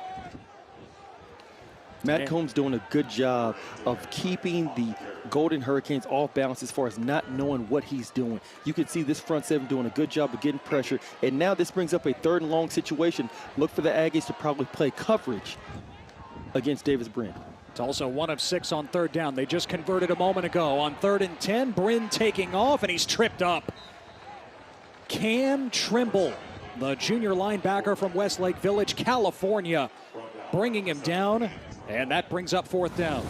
UC Davis did not bring a lot of pressure. They just simply had a 4-man pass rush, and great job by Cam Trimble finding Brin, being able to bring him down, just a minimal gain. This is what UC Davis, this is just what the doctor ordered coming out of the half. You got to get a stop, try to swing that momentum back to your offense, and now guess what? We're going to see what Hunter Rodriguez can bring to the table. Lachlan Wilson to punt. Isaiah Thomas settles underneath it. And Thomas is down inside the 20. Good coverage by Tulsa after the 46-yard punt. So, yes, you mentioned Hunter Rodriguez stands 16 of 20 in that first half for the Aggies, 181 yards, the touchdown on the opening drive of the game. It has not been the ground game that has sustained UC Davis so far. It has been the arm of Hunter Rodriguez as we had a flag down on the punt. And that's what I think they need to go back to. I think they need to allow him to go ahead and use his arm. You cannot just go ahead and try to run the ball on the edges. We have seen Tulsa is not going to let you get to the edges. Only 38 rushing yards. And mind you have holding, defense, number 11. 10 yards, 1st down. UC Davis, in my opinion, they're going to have to go and to loosen up the run game. You have to pass the ball, get Tulsa back on their heels. That is going to be the key to go ahead and continue to have success. To start to have success in the run game if for UC Davis. But nonetheless, You're in a good position right here. It's tied up 10-10. Your defense just got off the field. As an offense, you have to get something positive going right here. You cannot allow a sack. You cannot have a penalty. You cannot have a turnover. You cannot back yourself up even more so against this Golden Hurricanes defense. You've got to have positive yards going forward. With the penalty on George Moreno on the return, they start from inside their own 10. And it's Ulonzo Gilliam, who's across the 10 to the 12-yard line, gain of about 3. For UC Davis, Gilliam has been bottled up for the most part, 1,200-yard rusher 2 years ago, and Tulsa has had a good read on him tonight. If you're going to run the ball against this Tulsa defense, I think you got to go more up the middle. I don't think you can go off tackle because they're too fast. They flow to the ball too well. You've got to run right at them. 2nd and 7. Again, it's Gilliam. And up the middle this time, as you called for, Stan, and he picks up 3 more yards to the 15. Yeah, and now you got about a 3rd and 4 coming up. So you were able to pick up 6 yards on 2 carries. This is where you're able to live and be successful. You don't want to put your quarterback in a 3rd and 9, a 3rd and long situation. You want to have it be manageable where you could either run the ball, you could have some crossing patterns like you see with these cut splits by the receivers. You give the offensive coordinator a plethora of options. On 3rd and 4, fake the jet sweep to Harrell. Rodriguez dumps it to Castles. First down, the tight end moves the chains for UC Davis to the 22. And this is exactly what I was just saying, Ted, during our break going into halftime. You've got to get him on the edges. It seems like that's where he's at his most comfortable. So now he's in a position where he can run the ball. Passer, number 91 of the defense. 15 yards from the end of the run. First down. Where he can run the ball or pass the ball. And guess what? Right there towards the end, he's able to dump it off to Castles for the first down. And then you have a roughing the passer. Now add that 15 on, putting the ball up a little bit closer to midfield. This is where you can see UC Davis is able to have success because you have to put this defense on its heels. You cannot allow them to just tee off. You have to keep them guessing because they are very fast. Cullenwick with the shove after Rodriguez let it go. And UC Davis has it at their own 37 with a fresh set of downs. Gilliam trying to turn the corner. Can't do it tonight against Tulsa. As you have noted, Stan, no gain on the play. The more you try to go east and west against this defense, Gillespie has these guys firing off of all cylinders, the outside linebackers, the corners, the safeties. You have to try to run the ball, I think, more directly up the middle, off guard, right off the center, off the zero hole, straight up the middle for all you football novices out there. I don't think you're going to be able to make much money on the edges. You've got to find a different way. 2nd and 10. Play action. Rolling out. Rodriguez across his body. The deep shot to Harrell. Down to the 10-yard line. Rodriguez loading up to his favorite target again. Ted, do you remember that play that Zach Wilson had on his pro day where he was rolling to his left and then threw across his body and a strike to one of the BYU receivers at his pro day? That's what this play looks a lot like. Hunter Rodriguez rolling to his left and then finds Harrell screaming across the field on the post pad. It hits him in stride, a very big play. This is what UC Davis needed to go ahead and try to regain this lead. And now you can see once again, Hawkins is showing everybody in this building that he has his guys ready to play. Darren Ray, the strong safety, is down for Tulsa, and we will step aside after that 54-yard completion from Rodriguez to Harrell.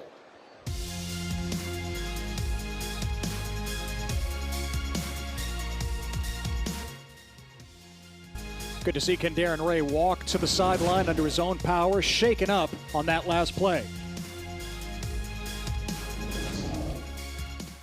Rodriguez on 1st and goal, dumps it to Lan Larison across the 10-yard line and close to the 6. So UC Davis threatening again after Rodriguez threw that bomb to Jared Harrell, a 54 yards. Offense, number 74.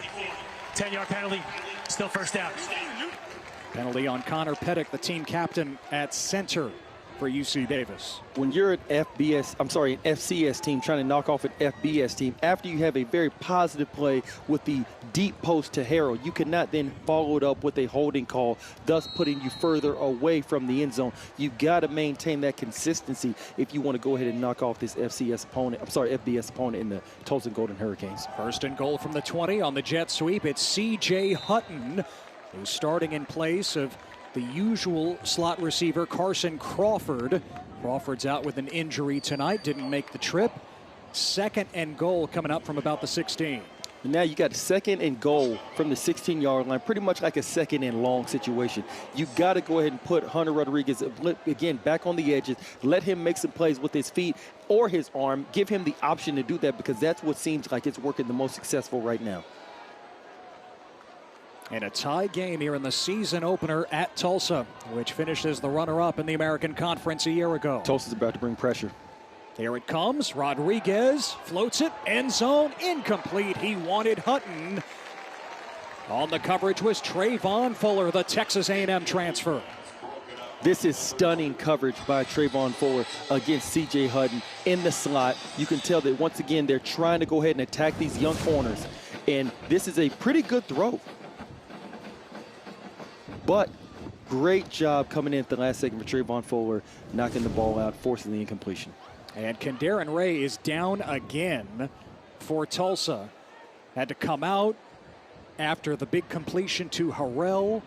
Went back in, and he's down again. By the way, it is steaming on the field. And you got to think, especially second half now, perhaps cramping. Yes, cramping. You hope that's all it is. Charlie horse, something like that. The dehydration, yes, because no matter what part of the country you are from, if you're from the South, you're from the West, wherever, there's always going to be humidity, but especially down here in the South. And so no matter whether you're from here or whether you're visiting, playing here, it can affect everybody in a myriad of ways. And I think right now, this is what it pretty much is for Kendarren Ray. The way he falls over, it looks like it's something more about the cramping, the Charlie horse, because you can see right there, nobody's around him. He just falls to the ground.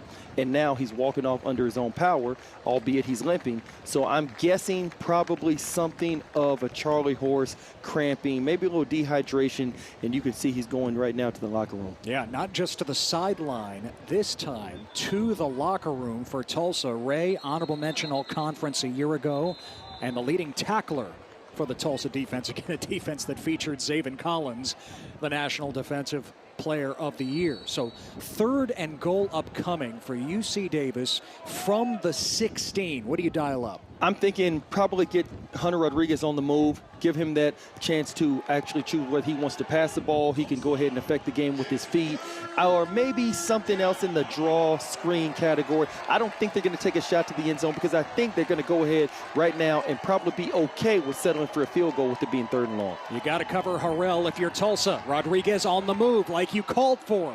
It's C.J. Hutton down inside the 5, fourth and goal for UC Davis.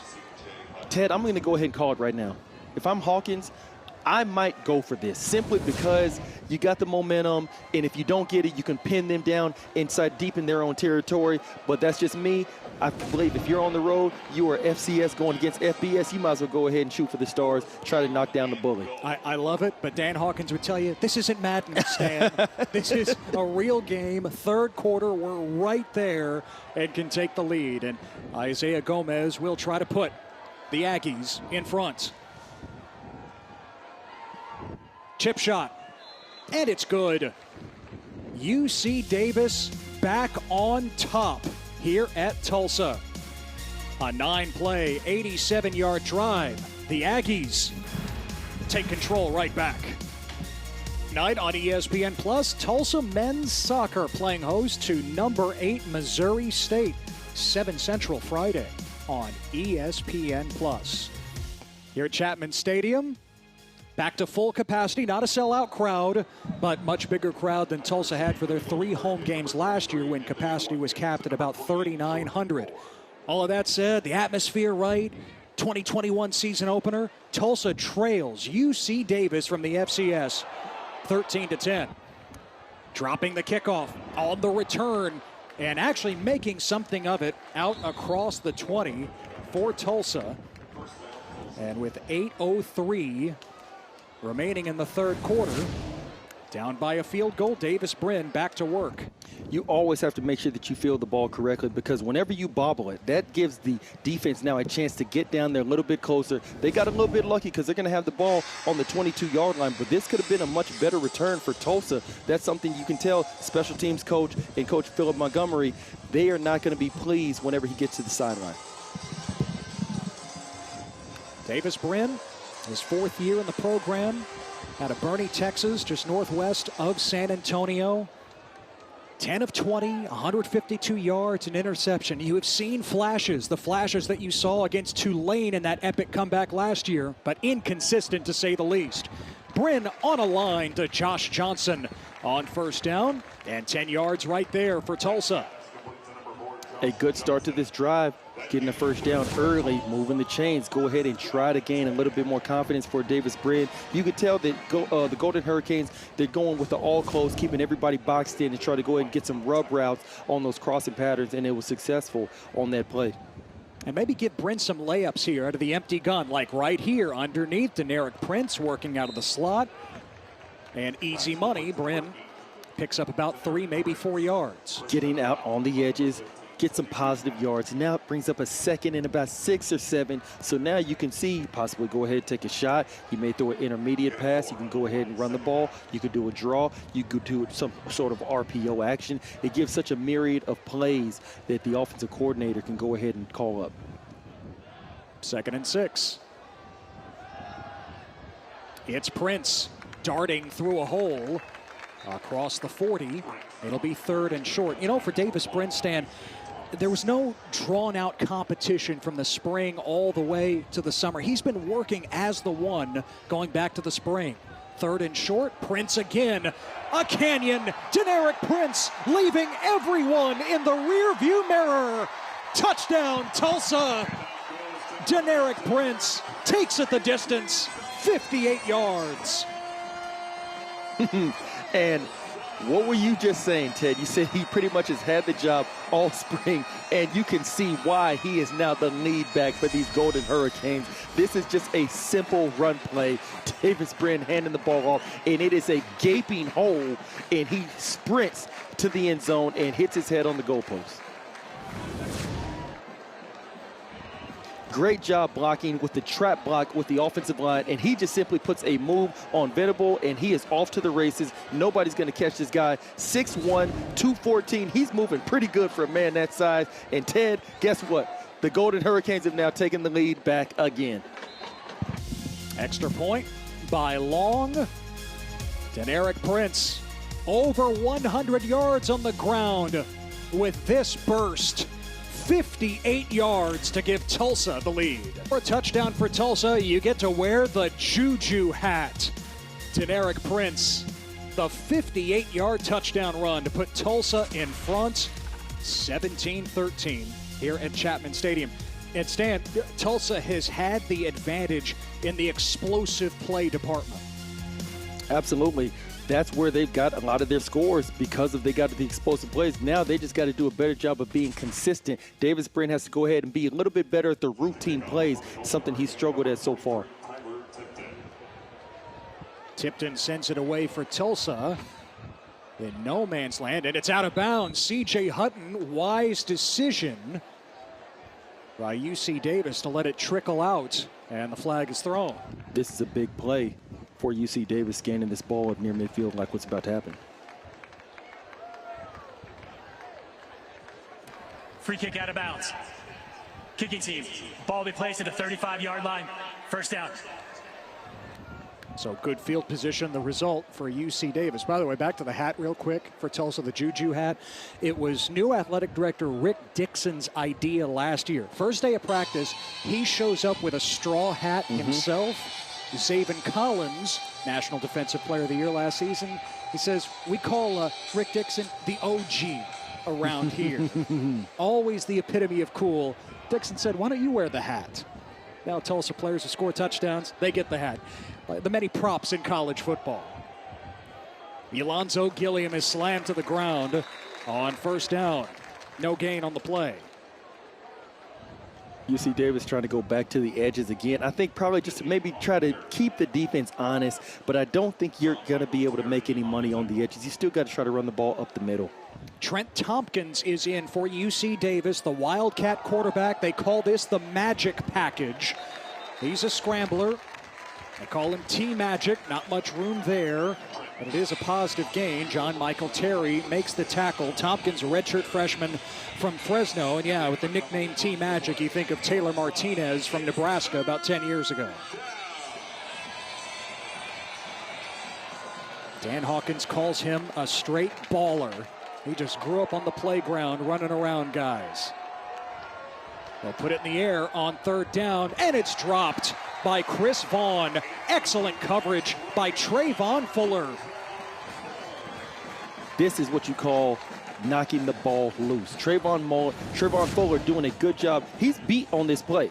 Chris Vaughn has the catch. He's able to make the catch.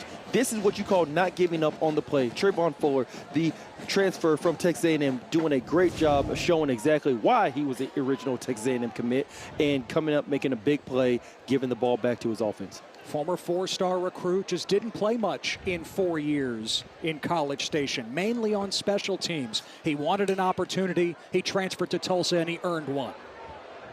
Whelan booms it, but he can't quite keep it on this side of the end zone. That's a touchback. Well, the perfect follow-up to the Prince touchdown run. A 3-and-out by the Tulsa defense. The Golden Hurricane with the lead and the ball when we come back.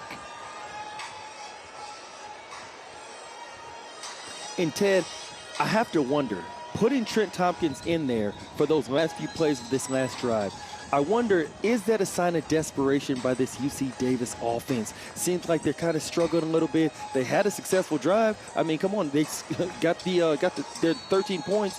They're only down 4 to the Tulsa Golden Hurricanes, but them putting him in there in that moment makes me wonder, was that a sign of desperation, or are they just once again trying to, as Hawkins likes to say, keep the funk, because he has a lot of funk in his arsenal?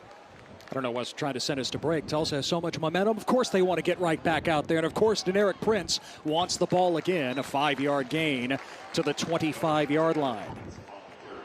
Tulsa having plenty of success where you could see UC Davis does not have success on the edges. That is where Deneric Prince has gotten a boatload of his yards today. And I think that you're going to see a heavy dose of that down the stretch in these last 20 minutes of this ball game.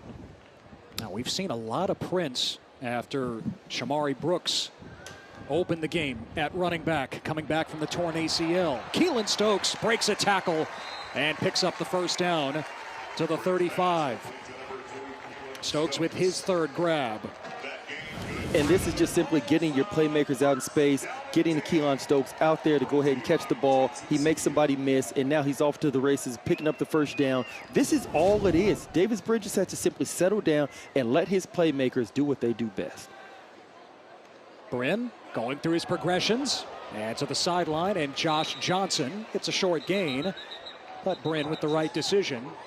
Pick of about 2, and they say incomplete after all. 2nd and 10. I like how Bryn actually went through all of his progression, just like what you just said, Ted, because that's showing the maturity and not feeling like he's rushed. You can see right here on your screen, he's going through all of his progression. He finds him out in the flat, not able to bring it in. Good job by the UC Davis defense. Brings up his 2nd and 10.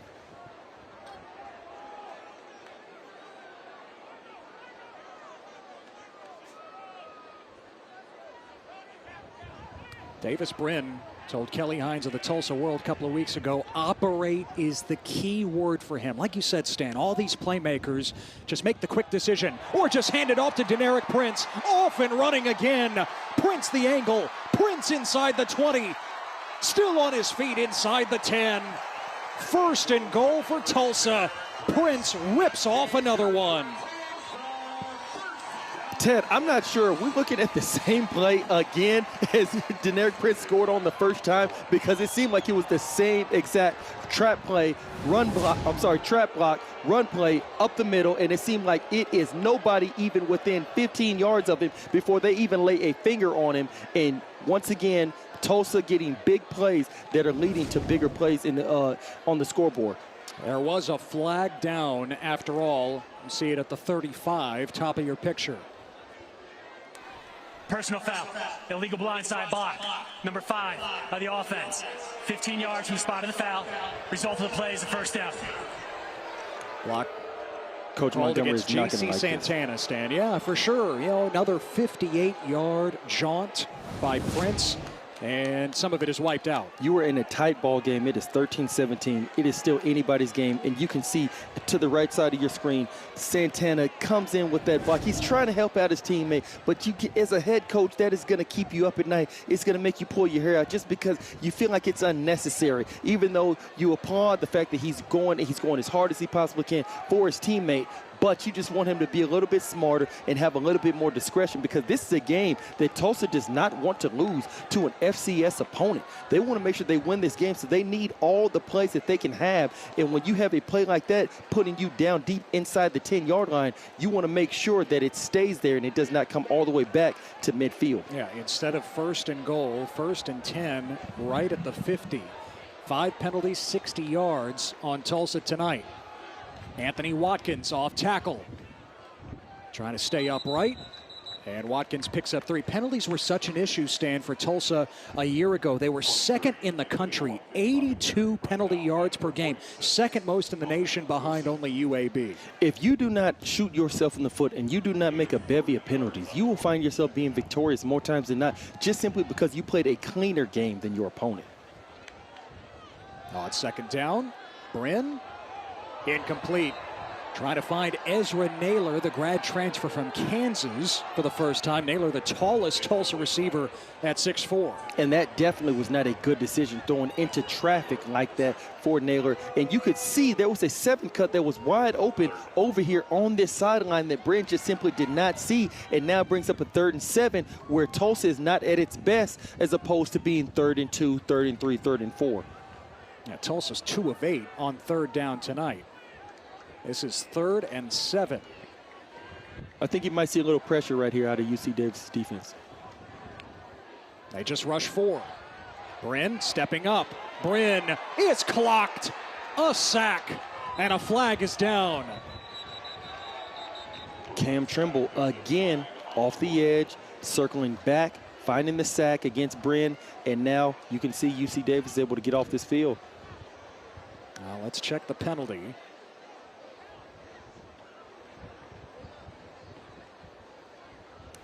After the play was over, personal foul, unnecessary roughness, number 73 of the offense.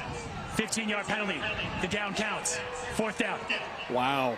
So yeah, of course the sack counts, and the penalty on Dylan Couch, the right guard, a 6th-year senior from Pryor, Oklahoma. And Ted, now you can see this, the block in the back by Santana is even more paramount, because of look what has ensued for the plays afterwards. Now you got Tulsa punting the ball to UC Davis, and now they're punting it from their own 35-yard line, as opposed to already being in field goal range at the worst. This is about where Prince started his run to make it 1st and goal, but those 2 big penalties leading to the punt. Here's Thomas on the return for UC Davis. Made 1 man miss. You can't make 3 Tulsa players there on the punt coverage unit miss. Ethan Hall down there for Tulsa.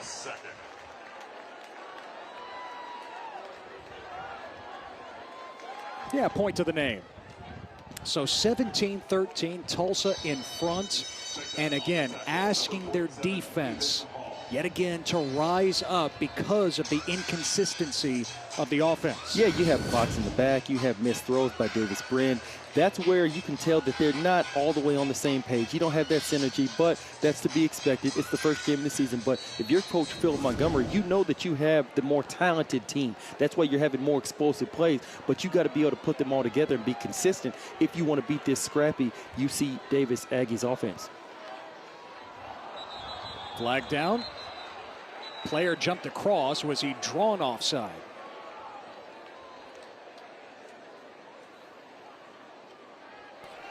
Offside, defense, number 90.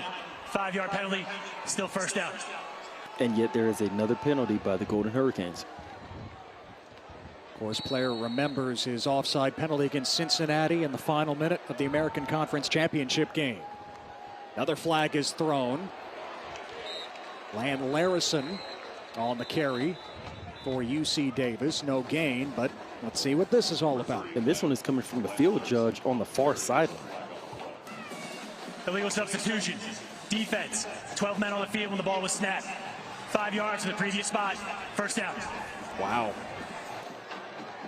And now you can see the Golden Hurricanes, they're getting a little bit flustered. They're a little bit out of sorts, and they're winning the game. They're up 17-13, but you can see they're right now, they're not firing off all cylinders from a mental standpoint. Seems like they're lacking a little bit of discipline right now. Penalties are starting to pile up. Rodriguez off the play fake. Dump it. Garen O'Keefe, the tight end, across the 20-yard line. You know, this is what Philip Montgomery said yesterday. What are you looking for in the first game? Just a clean game. Be clean, be sound, limit the penalties. They're not doing that. And that's exactly what's plagued them so far as to why they don't have a bigger lead against this UC Davis team. And you can see Tyon Davis doing a great job upending O'Keefe, showing that small corners can come up and tackle, and they still know how to be physical. Just like you did at Houston. Absolutely, NFL, but I was a little right? bit of a bigger corner. Larison, little bit of room. Trayvon Fuller, the opposite corner with the tackle and the flex this time. And he's showing everybody that, you know what, I may play corner, I may be a little bit miniature. He's 6 foot, 180 pounds, but he's showing that he is able to come up and lower the boom on these bigger running backs. Oh, and now he's hurt. Has to come off the field. 3rd and short for UC Davis. It's Larison, and Larison is close. Looks like he's going to be a little bit short, Ted. Never mind. Yeah. They're going to go ahead and give it to him. By that much. Land Larison, the redshirt freshman from Caldwell, Idaho, was UC Davis's leading rusher last year. State rodeo champion in high school there in Idaho in steer wrestling. And down for Tulsa is Dorian Hopkins, the middle linebacker. Now, so Land Larison, yeah, don't fear the steer, right? Check this out. Steer wrestling in Idaho, where he's jumping from the horse onto a steer's back. And it's in his blood. His brother, Ringo, his sister, Rainey, are both professional rodeo competitors. That is beyond impressive. I would probably tear my ACL. I'd probably break my hip. All of those if I tried to at least attempt something like that. So kudos to that young man, Land Larison, showing that he's versatile, not only just a football player, but also a cowboy. All in the same breath. Can we set that up, Stan Rout, steer wrestling at SMU on Saturday? No, I don't We're know. there for the Mustangs. We opener? can't do that, Ted. Rodriguez uncorks it for Castles. Incomplete. Chase Oliver had the coverage for Tulsa. Blanket coverage by Jace Oliver. This is simply just dropping back for Hunter Rodriguez, trying to hit Castle down the middle of the field. But Jace Oliver, the safety for the Tulsa Golden Hurricanes, this is a phenomenal job. And he looked so completely comfortable while he's doing it. Now 2nd and 10. Oliver in for Tyneal Martin, starter who is out tonight. 2nd and 10, Rodriguez play action, taking off. Rodriguez lowers the shoulder, kind of the half slide, if you will, just trying to crumple to the ground at the 33. 3rd down for the Aggies. And this is a positive play because now it's a manageable 3rd down versus a 3rd and long. That's where UC Davis is going to be at their best because you still have this young quarterback that needs help on the offensive side of the ball. Davis 7 of 14 on 3rd down. Rodriguez converts a strike to C.J. Hutton just across the 40-yard line. This is what you call, for the slot receivers out there, find the sticks. They just run to the 1st down marker, then they stop, they turn around. It is pitch and catch from the quarterback to the slot receiver. That's all you need, moving the chains, and now brings up a fresh set of downs. Rodriguez now 21 of 27 for 264 yards and a touchdown. Rodriguez slings it. That's caught by Jared Harrell, UC Davis's top receiver tonight. 8 catches now for 136 yards. He's caught all 8 of his targets tonight. Personal foul. Face mask. Defense. Number 6. 15 yards from the end of the run. First down. And another penalty. This one on John Michael Terry. And this is just simply UC Davis deciding, you know what, we're not going to be able to beat these guys up top, so we're going to go ahead and we're going to try to beat them east to west in the pass game, run the little underneath routes, get about 6 or 7 yards, get tackled. You're still able to put the offense in a second and short situation. But now Tulsa cannot continue these penalties because they are simply handing yards to UC Davis. Final play of the third quarter. And another 2 flags are thrown. This is a flag fest now, Ted, in this third quarter. It's like it's a season opener or something. We didn't have all this in the first half. Offside. Defense. Number 58. 5-yard penalty. Still first down. That's on Elijah Taylor, the 7th-year senior. Yes, imagine that, 7th-year senior in college football. 3 years at Notre Dame, 3 years at Eastern Kentucky, and now at Tulsa. Tulsa's starting to just lose a little bit of their discipline. I know Coach Montgomery, he teaches his guys to go ahead and always be disciplined, locked in. This is something he cannot be happy about because of all these penalties that you have now seen just in this drive alone. All of that said, Tulsa is on top. Sloppy at times, no question, but with the lead over UC Davis in the opener, heading to the fourth. Guard for Tulsa from Donaldsonville, Louisiana. Thankfully, his family is safe. Had to evacuate to Baton Rouge, but his thoughts certainly with his family even as we enter the fourth quarter here at Tulsa. Season opener in 2021. The Golden Hurricanes struggling at times against UC Davis from the FCS. Just be frank about it. But Tulsa with the lead, and UC Davis has it 1st and 5 at the Tulsa 35. Hunter Rodriguez has been brilliant for the most part tonight. Off the sidestep, he hits C.J. Hutton for the first down. Rodriguez hanging in there. This is big time. Great job by Hunter Rodriguez. He drops back into the pocket. He eludes the pass rush. He slides his feet to the left, as you can see on your screen right here, and he throws a strike to Hutton across the middle, bringing up a first down, moving the chains. This is just what you need right now if you're the UC Davis Aggies. Out of the empty gun, Rodriguez stepping up. And firing to Hutton again. Breaks one tackle. He's inside the 20. UC Davis built on the ground game stand, but it has been all about the scrambling ability and the arm of Hunter Rodriguez to move it offensively. Absolutely, and Hunter Rodriguez is growing up in front of our very eyes. Once again, he is using his legs to create more time, and he finds a C.J. Hutton over the middle for a nice gain. 10th play of the drive. And on second down, Larison is taken down. Loss on the play of about a yard. So now you got about a 3rd and 5 coming. You cannot afford to have a negative play. You cannot have a sack. You cannot have any sort of a penalty. You have to make sure that you get something positive out of this. If you do not get a first down, you have to leave out of this drive with at least 3 points if you want to go ahead and you want to beat the Golden Hurricane Tulsa. You have to make sure, if you're the quarterback, Hunter Rodriguez, you cannot have a negative play right now. 3rd and 5. It's Larison running through the defense across the 15 for the first down.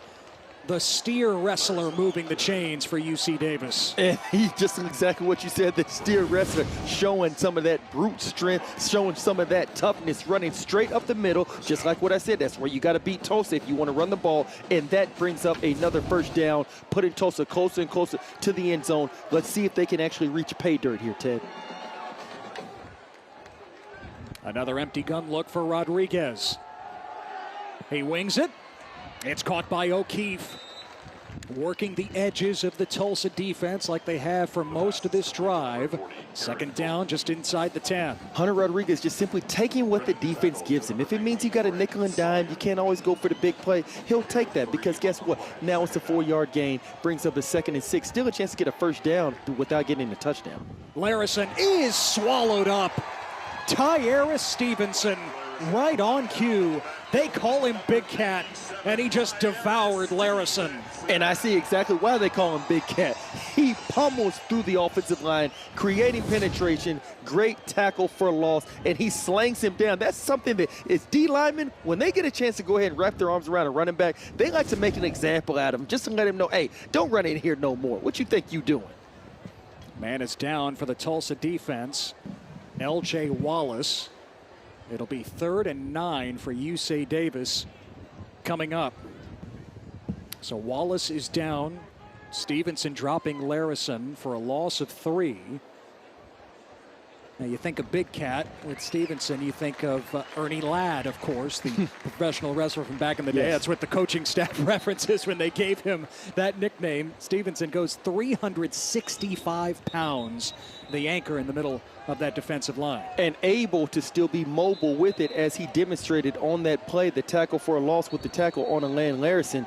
It is going to be very interesting to see exactly what philosophy Hawkins takes on this 3rd and 9, because you got 12 minutes to go in the game. You're already down here. Do you want to go ahead and take a chance on possibly not being able to make it back down here again? So if they're not able to convert this 3rd down, will they go for it on 4th down or just settle for the field goal? Aggies are 9 of 16 on 3rd down, 4 of 6 since halftime. Rodriguez moving pocket. It's Hutton. And he won't get there, not even close. Rodriguez throwing short of the sticks, and it's 4th down. Isaiah Gomez trots out to try to get UC Davis 3 more. They're punting Hunter Rodriguez once again on the move, because that's where he's best. He finds Hutton wide open in the flat, but a great tackle. This is what you call swarming defense, and they get off the field. Brings up now 4th and about 6 or 7, and you can see already UC Davis lining up to go ahead and kick the field goal. 26-yard attempt for Isaiah Gomez, who has hit 2 already tonight, to make it a 1-point game. Gomez does just that. Early 4th quarter, Tulsa's lead down to 1 in the season opener. 3 games involving teams from the American Saturday on the ESPN networks. First up on ABC, 11 a.m. Central, number 2 Oklahoma and Tulane. That game in Norman now instead of New Orleans because of Hurricane Ida. CFP hopeful and number 8 Cincinnati opening its season against Miami of Ohio on ESPN+. And in prime time, the Texas kickoff, Houston, now in its 3rd year under Dana Holgorsen, matching up with Texas Tech. A lot of people are wondering, hey, is this the year finally with Holgorsen at Houston? Stan, I know as a Cougar yourself, you're probably wondering that. I'm a little bit partial. I think that they're going to go ahead and take a major step forward this year. I'll say that much. Tulsa just trying to start its season with a victory, leading UC Davis by 1 here in the 4th quarter. After the field goal by Gomez, here is Santana on the return for the Golden Hurricane, and he pushes it across the 30-yard line. Tulsa with Davis Brin, the new starting quarterback. We all remember his heroics from the Tulane game last November, making his first career start tonight. 13 of 25, 176 yards, no touchdowns, 1 interception. It has been up and down throughout the night. Absolutely, Ted, to your point, he's going to have to come back down to earth and make the routine plays. We know he can make the big plays. He can throw up top to a Keelan Stokes. He's going to have to go ahead and make the simple plays, the simple slant pattern, not bobbling the snap, things like that, keeping his offense on schedule. This is what it's going to come down to. We got 10 minutes to go. We're going to see if Davis Brin goes up before our very eyes. Again, Tulsa with the lead, but maybe this is his time in the 4th quarter. That's when he turned things up against Tulane, taking over for the injured Zach Smith and Seth Boomer. Keelan Stokes around the edge for a nice gain, about 9 yards on 1st down. Chris Venable the tackle. And this is him just simply giving the ball to Keelan Stokes on the zoom. It just finding plays on the edge for getting positive yards. And Tulsa picks up the 1st down with Deneric Prince. More than 100 yards tonight for Prince. The Texas A&M transfer in his 2nd year with the program at the 59-yard touchdown run to give Tulsa some life offensively. He's at 143 yards on 11 carries. And now Tulsa lining up with the formation into the boundary. Usually that's something up. Got to smell a rat if you're the defense. Instead, it's Prince up the gut again. Little stutter step. And Prince falls forward for 3 yards.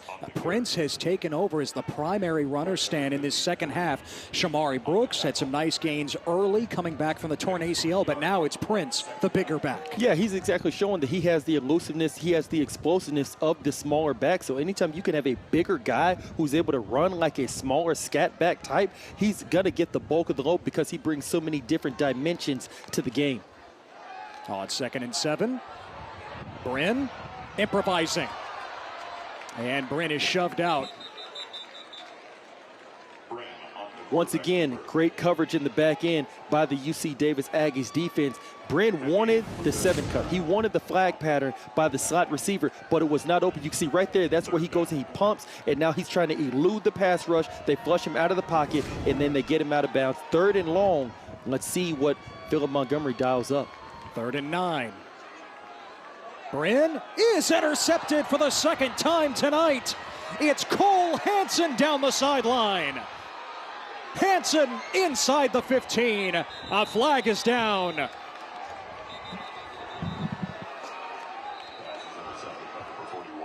The 2nd takeaway for the UC Davis defense tonight. Hansen 40 yards on the return. Personal foul. Face mask. Number 71 of the passing team. Half distance to the goal. First down, UC Davis. And the face mask on Chris Paul making the tackle to cap it off. Well, we just talked about it's going to come down to Davis Bryn making good decisions and not making mistakes. He does not see Cole Hansen the entire time. Cole Hansen does a great job of just reading his eyes, sliding down the field, and then he makes the big interception, runs down the field, and now to boot, you add on a face mask, a personal foul. That puts the ball now inside the 10 for UC Davis. Look for Hunter Rodriguez to go ahead and tell his team, hey, put it on my back. Let's go ahead and punch this ball in, and let's go ahead and get this lead and hopefully come out here with a victory. Hansen's first career interception. The senior from Yorba Linda, California. 1st and goal. Bit of trickery. On the end around, C.J. Hutton down to the 5. This is that little bit of funk that Coach Hawkins was talking about during our production meeting. And now I think you might go ahead and see something else in these last 8 minutes, because if you're going to try to move the ball on Tulsa east to west, side to side, you're going to have a little bit of trickery, because this defense is very fast. Yes, they made their mistakes today, but that's one thing that you do not have to worry about, that they do not slack on with Coach Gillespie's defense. They definitely can move east to west. 2nd and goal from the 5. UC Davis trailing by a point in the 4th quarter in the season opener on the road against an FBS opponent. And tripped up at the line of scrimmage. Alonzo Gilliam, 3rd goal. He was walloped on that play. This Tulsa defense is starting to tee off. This is now going to be interesting. Once again, like I said, Ted, you got about 3rd and goal from the 5-yard line. If I'm UC Davis, I got to put Hunter Rodriguez on the move, sprint out, bootleg, something like that. Give him the chance to either run it or pass it. Do not have him sit in the pocket. Tulsa's going to pin their ears back, and they're going to bring you with some pressure. Gilliam in motion. Larison, the running back, next to Rodriguez on the move. He has to toss it out. He wanted Harrell in the back of the end zone. Couldn't find him. Great job making a big stand for this Golden Hurricane defense, because now this just makes it a field goal. It put UC Davis up 19-17, but still easily within range for Davis Bryn to come out and try to right the wrong of the timely, or should I say timeless, interception that he just threw to Cole Hansen. Gomez has hit from 44, 22, and 26 yards tonight. This from 22 to give UC Davis the lead.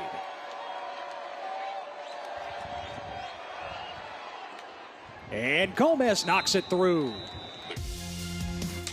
UC Davis with 7:37 remaining, back in front.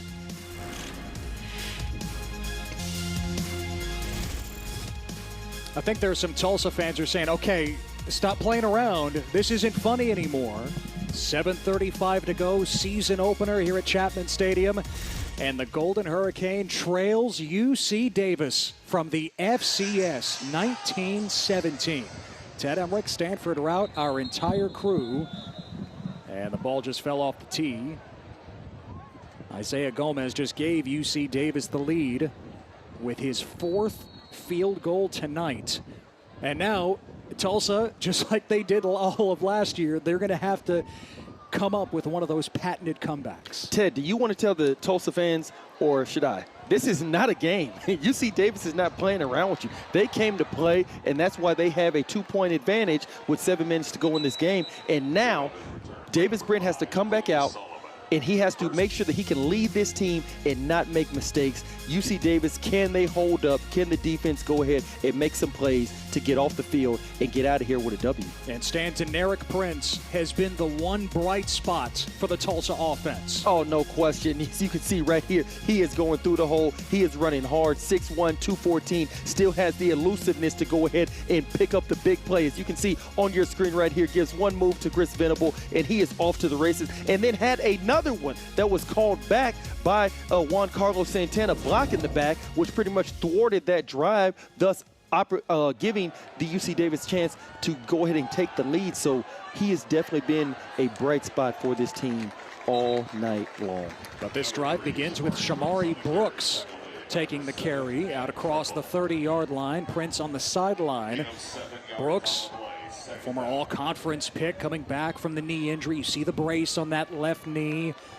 Brooks looked pretty good in his first few attempts in the first quarter, but Prince has really taken over. Now it's Brooks' turn with Tulsa trailing, 7 minutes to play. Brooks again breaking a tackle, and Brooks is just caught from behind by Isaiah Thomas, the safety. Out across the 50. And Tulsa working up-tempo. Great touchdown saving tackle by Isaiah Thomas. Brent off the play fake. He rifles it to Josh Johnson. Another first down for Tulsa to the 35. Jordan Perryman was on the coverage. Great job by Davis Brent throwing a laser pass on the curl pattern to Josh Johnson in the middle of coverage. Great job with his accuracy and decision making. Flag is down as Bryn put it in the belly of Brooks. False start on the offense. The offense did not become set before snapping the ball. 5-yard penalty, still first down. And it's these little things in a season opener. It's exactly what Philip Montgomery was talking about, getting lined up right. 12 penalties now for 122 yards for Tulsa. Aside from having to move back yardage, what it does is it now slows the game down. So you got UC Davis on their heels. Now they got a chance to go ahead and catch their breath and line up properly on the defense side of the ball. 1st and 15. Brooks lowers the shoulder, bouncing off defenders. And Brooks is across the 30-yard line. Nice run, determined run by Shamari Brooks, tackled by Teddy Buchanan. Shamari Brooks now seeing Deneric Prince have his success in the run game. Well, he wants to go ahead and show that he can do the same thing as well. On 2nd and short, it's Brooks again, moving the chains across the 20 to the 18. Tulsa back in the rhythm after the penalty. And this up-tempo offense, this up-tempo is right now putting UC Davis a little bit back on their heels. They got a little bit of their hands on their hips. Now they're a little bit discombobulated. This is where Tulsa is at their best. Again, Brooks playing his first game in 642 days. And now comes off for Deneric Prince. Tripped up behind the line, but he falls forward to the 15. 5.5 to play. Tulsa trailing the FCS opponent UC Davis here in the opener. So now if you're the defensive coordinator, Matt Combs, you got to figure out a way to go ahead and try to stop the run. I think you're probably going to see some man coverage on the back end because they're going to have to sell out to try to go ahead and stop this run game of the Golden Hurricane. It's been all about the run game on this drive for Tulsa. Prince remains in there.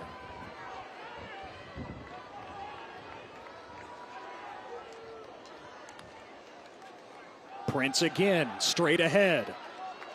Churning the legs to the 12-yard line. 3-yard pickup. Sets up a manageable third down. Isaiah Thomas on the stop. And if I'm Phil Montgomery, I'm already now in two-down territory. If I do not get the third down conversion here, I'm going for it on fourth down. I'm not going to settle for a field goal. I am already pounding the rock. I'm already going ahead. I'm getting penetration. I'm pushing this defensive line, this front seven of the UC Davis Aggies back. I'm having my way with them. I got to punch this ball in simply because, A, it'll help us win the game, but B, also from a mentality standpoint, you have to go ahead and dominate your opponent and finish them. The big back, Steven Anderson, is in on 3rd and 4. Bryn fires, caught by Stokes, lost the football in the end zone. A mad dash for it, out of bounds, and a touchback. UC Davis takes over. Disaster for Tulsa.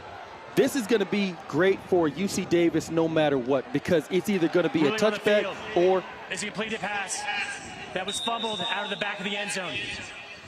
The previous play is under further review. I was just about to say that, Ted. Because it happened so quick, because it was bang, bang, there's a chance that they might go ahead and rule that incomplete. Nonetheless, it's going to be a positive for UC Davis no matter what. But I remember as soon as I saw him catch the ball, it immediately left his hands where he did not have enough time to make a football move. I would not be surprised if they go ahead and they reverse this and just make it an incomplete pass rather than it be a touchback. But nonetheless, regardless of the outcome of this play, if I'm Philip Montgomery, I know him pretty well from his days at University of Houston when I was there, he is furious at just the little things right now. Oh, the helmet on the ball. Chris Venable put his hat on it to jar it free. Chris Venable has been all over the field all day long, making great pass breakups, making great tackles, and yet, what do you know? Here he is again, head on the ball. This is going to be interesting because, like I said, now that I see the replay, you can see Keelan Stokes, he comes down, he makes a little bit of a football move, not a full one. So I'm going to be very interested to see what they make on this call because they already called it a touchback. So now they got to have conclusive evidence to overturn it. And it may not be conclusive enough to go ahead and rule it an incompletion. And I tell you this, if UC Davis winds up getting this ball, they have 4 minutes to go. They now can run their 4-minute offense, string together a couple first downs, and then they go ahead and just kneel it out and just go ahead and finish the game. This is something that the Tulsa Golden Hurricane will have to make sure that they get cleaned up because they simply beat themselves a lot of tonight with miscues, with penalties, with interceptions thrown that are ill-timed, things like that. They have to make sure that they can clean those up when they get ready for conference play in the American Athletic Conference. It would be, if it stands, the 3rd turnover of the night for Tulsa. Not to mention the 12 penalties for 122 yards. I think it's a catch and a fumble. Let's see what Hank Johns says. After further review, the ruling on the field is confirmed. It was a touchback. First down, UC Davis. Wow. Please set the game clock to 4:06. 4:06. Yet again, Stan. Tulsa generating momentum, moving it. They're working up tempo. They have UC Davis on their heels, and then a catastrophe. And that's the art of football. You have to be consistent. It can't just be big plays. You got to be able to handle the routine plays as well, and you cannot shoot yourself in the foot. Turnovers will always tell you a lot about who wins the game, who loses the game, and why. And to boot, now we get to see, Ted, who has grit. False start. Offense, number 9. 5-yard penalty. Still first down. And just on command, you see UC Davis, they're now going to go and make their job harder. It's now going to be 1st and 15 when they're trying to run the clock out, get some first downs. That way they can go ahead and just kneel it. They're making their job harder. So now we get to see who's got grit. Is Tulsa going to step up? Are the Aggies going to step up? Who wants this game more? 1st and 15 after the penalty. Ulonzo Gilliam shuffles across the 20-yard line. Gain of 6 on first down. And yes, this is exactly the formula UC Davis would like to put in play. You mentioned 4-minute offense. Lean on a veteran offensive line. Lean on Ulonzo Gilliam and Lan Larison in this situation. and now the clock's steadily ticking down. You got now 3 minutes, 40 seconds. It's going to be a 2nd and 9 coming up for this UC Davis Aggies offense. And I want to see Hunter Rodriguez on the move. Give him the option, whether he can go ahead, keep it and run it, get some positive yards, or whether he can dump it off to one of the tight ends, O'Keefe, Castles, people like that. You want to see what the philosophy is going to be. Right on cue, Rodriguez on the move, and McCallan Castles, the tight end, with the catch. First down for the Aggies across the 30. I mean, Ted, maybe I should go ahead and try to play the lottery, because I'm actually getting a little bit of these predictions right. But nonetheless, who needs Tony Romo when he got Stan Routes? Hunter Rodriguez once again on the move, because that's where he's best. And then Castle on the simple drag pattern brings up a first down. And now if you're UC Davis, you're starting to feel like this could be a very real reality. You got 3 minutes to go. You got first down on your 33-yard line. You just simply cannot have any negative plays. You can't have a sack. You cannot have any penalties. You definitely cannot throw an INT. In Tulsa, now they're getting really nervous because their moments are dwindling down. Gilliam tripped up near the line of scrimmage. No gain. 2nd and 10. First charge. Mitchell Culkin made the tackle. 30 seconds. And Philip Montgomery decides to burn the first time out. So 2 remaining for the Golden Hurricane with UC Davis in the lead. We'll step aside. Can UC Davis bring this home on the road?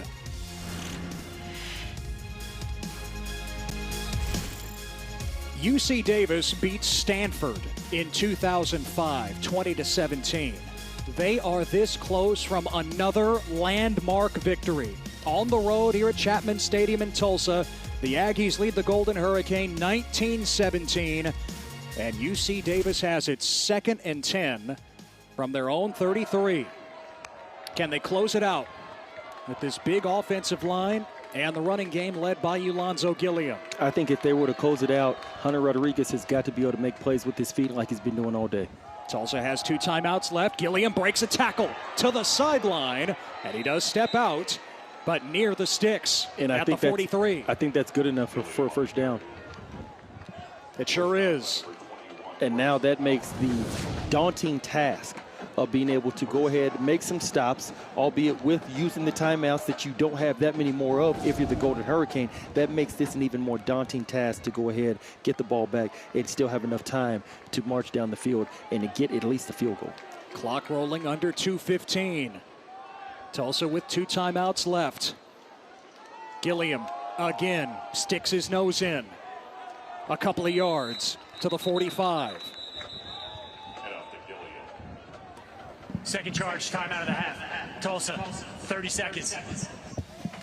So Media Tulsa timeout. has 1 timeout left in the bag. 2 minutes remaining and down by 2. They desperately need a stop. About UC Davis quarterback Hunter Rodriguez and his handlebar mustache, a gunslinger like Doc Holliday tonight. Well, you know what, Ted? I tell you, he can wear anything he wants because he has played a pretty good game. Not perfect, that's why I say pretty good, but it's good enough to go ahead and put his team in the victorious category, and it looks like that is just what they were about to do, barring any big mistake, any sort of a blunder by this Aggies offense. He's telling Tulsa, I'll be your Huckleberry. 303 yards and a touchdown through the air for Rodriguez. And now UC Davis trying to salt it away. 2 minutes to play. On 2nd down, Gilliam close to midfield. Tackled by Kendaren Ray. Tulsa has 1 timeout remaining. And Ted, it's going to all come down to this. You got 3rd and 4. Final timeout of the half for Tulsa. Full timeout. So they use it with 1:53 left, and yeah, here it is, 3rd and 4. Do you trust Rodriguez in this situation to make a play if you're Dan Hawkins? I have to trust him. He's the one who got me here. We got less than 2 minutes to go. We got the lead against an FBS team. I have to trust him. That's why I'm going to put the ball in his hands. I am going to give him the option to either run or pass the ball.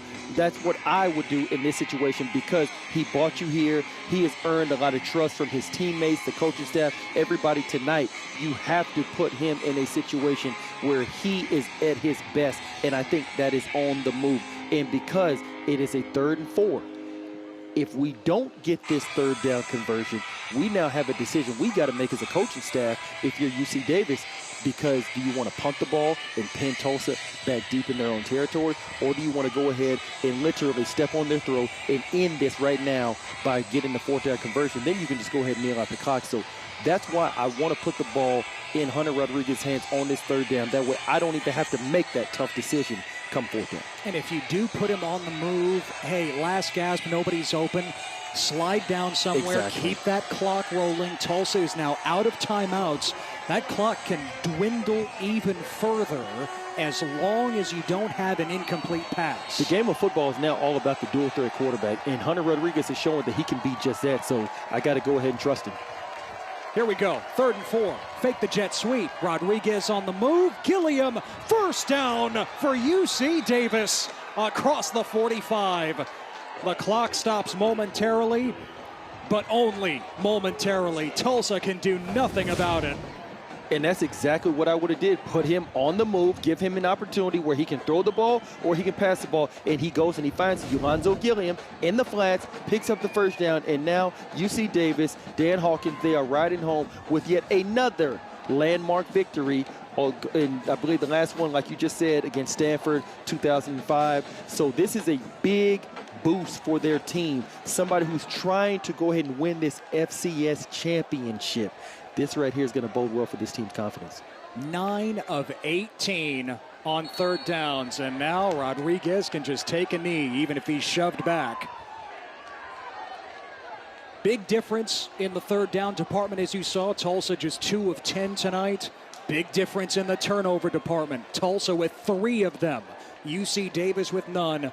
And, of course, the penalties that piled up for the Golden Hurricane. 12 for 122 yards. And Dan Hawkins, the former Boise State and Colorado head coach, will come up with another signature victory in his career. Ted, that was the game. The penalties and the turnovers. That's what elevated UC Davis to being able to go ahead and get the lead and keep the lead because Tulsa kept shooting themselves in the foot, whether it was a fumble, like you see with Keelan Stokes, that wound up being a touchback. The ill-timed interception that Davis Brin threw to Cole Hansen. The penalties, the bevy of penalties, things like that. That's something you cannot have whenever you're going against an opponent. And albeit a lesser opponent, or should I say from a lesser division, a lesser classification, that does not matter. You have to be able to come to play every Saturday afternoon. In this situation, it's a Thursday night. You got to be able to come with your best game, and you have to be consistent. That is the main thing that Coach Montgomery is going to teach his team in the locker room right now. They have to be consistent, and they got to play a much cleaner game. Simply a stunner in the season opener here at Chapman Stadium. Tulsa played for the American Conference Championship a year ago. They opened 2021 with a loss to UC Davis from the FCS, 19-17, the final.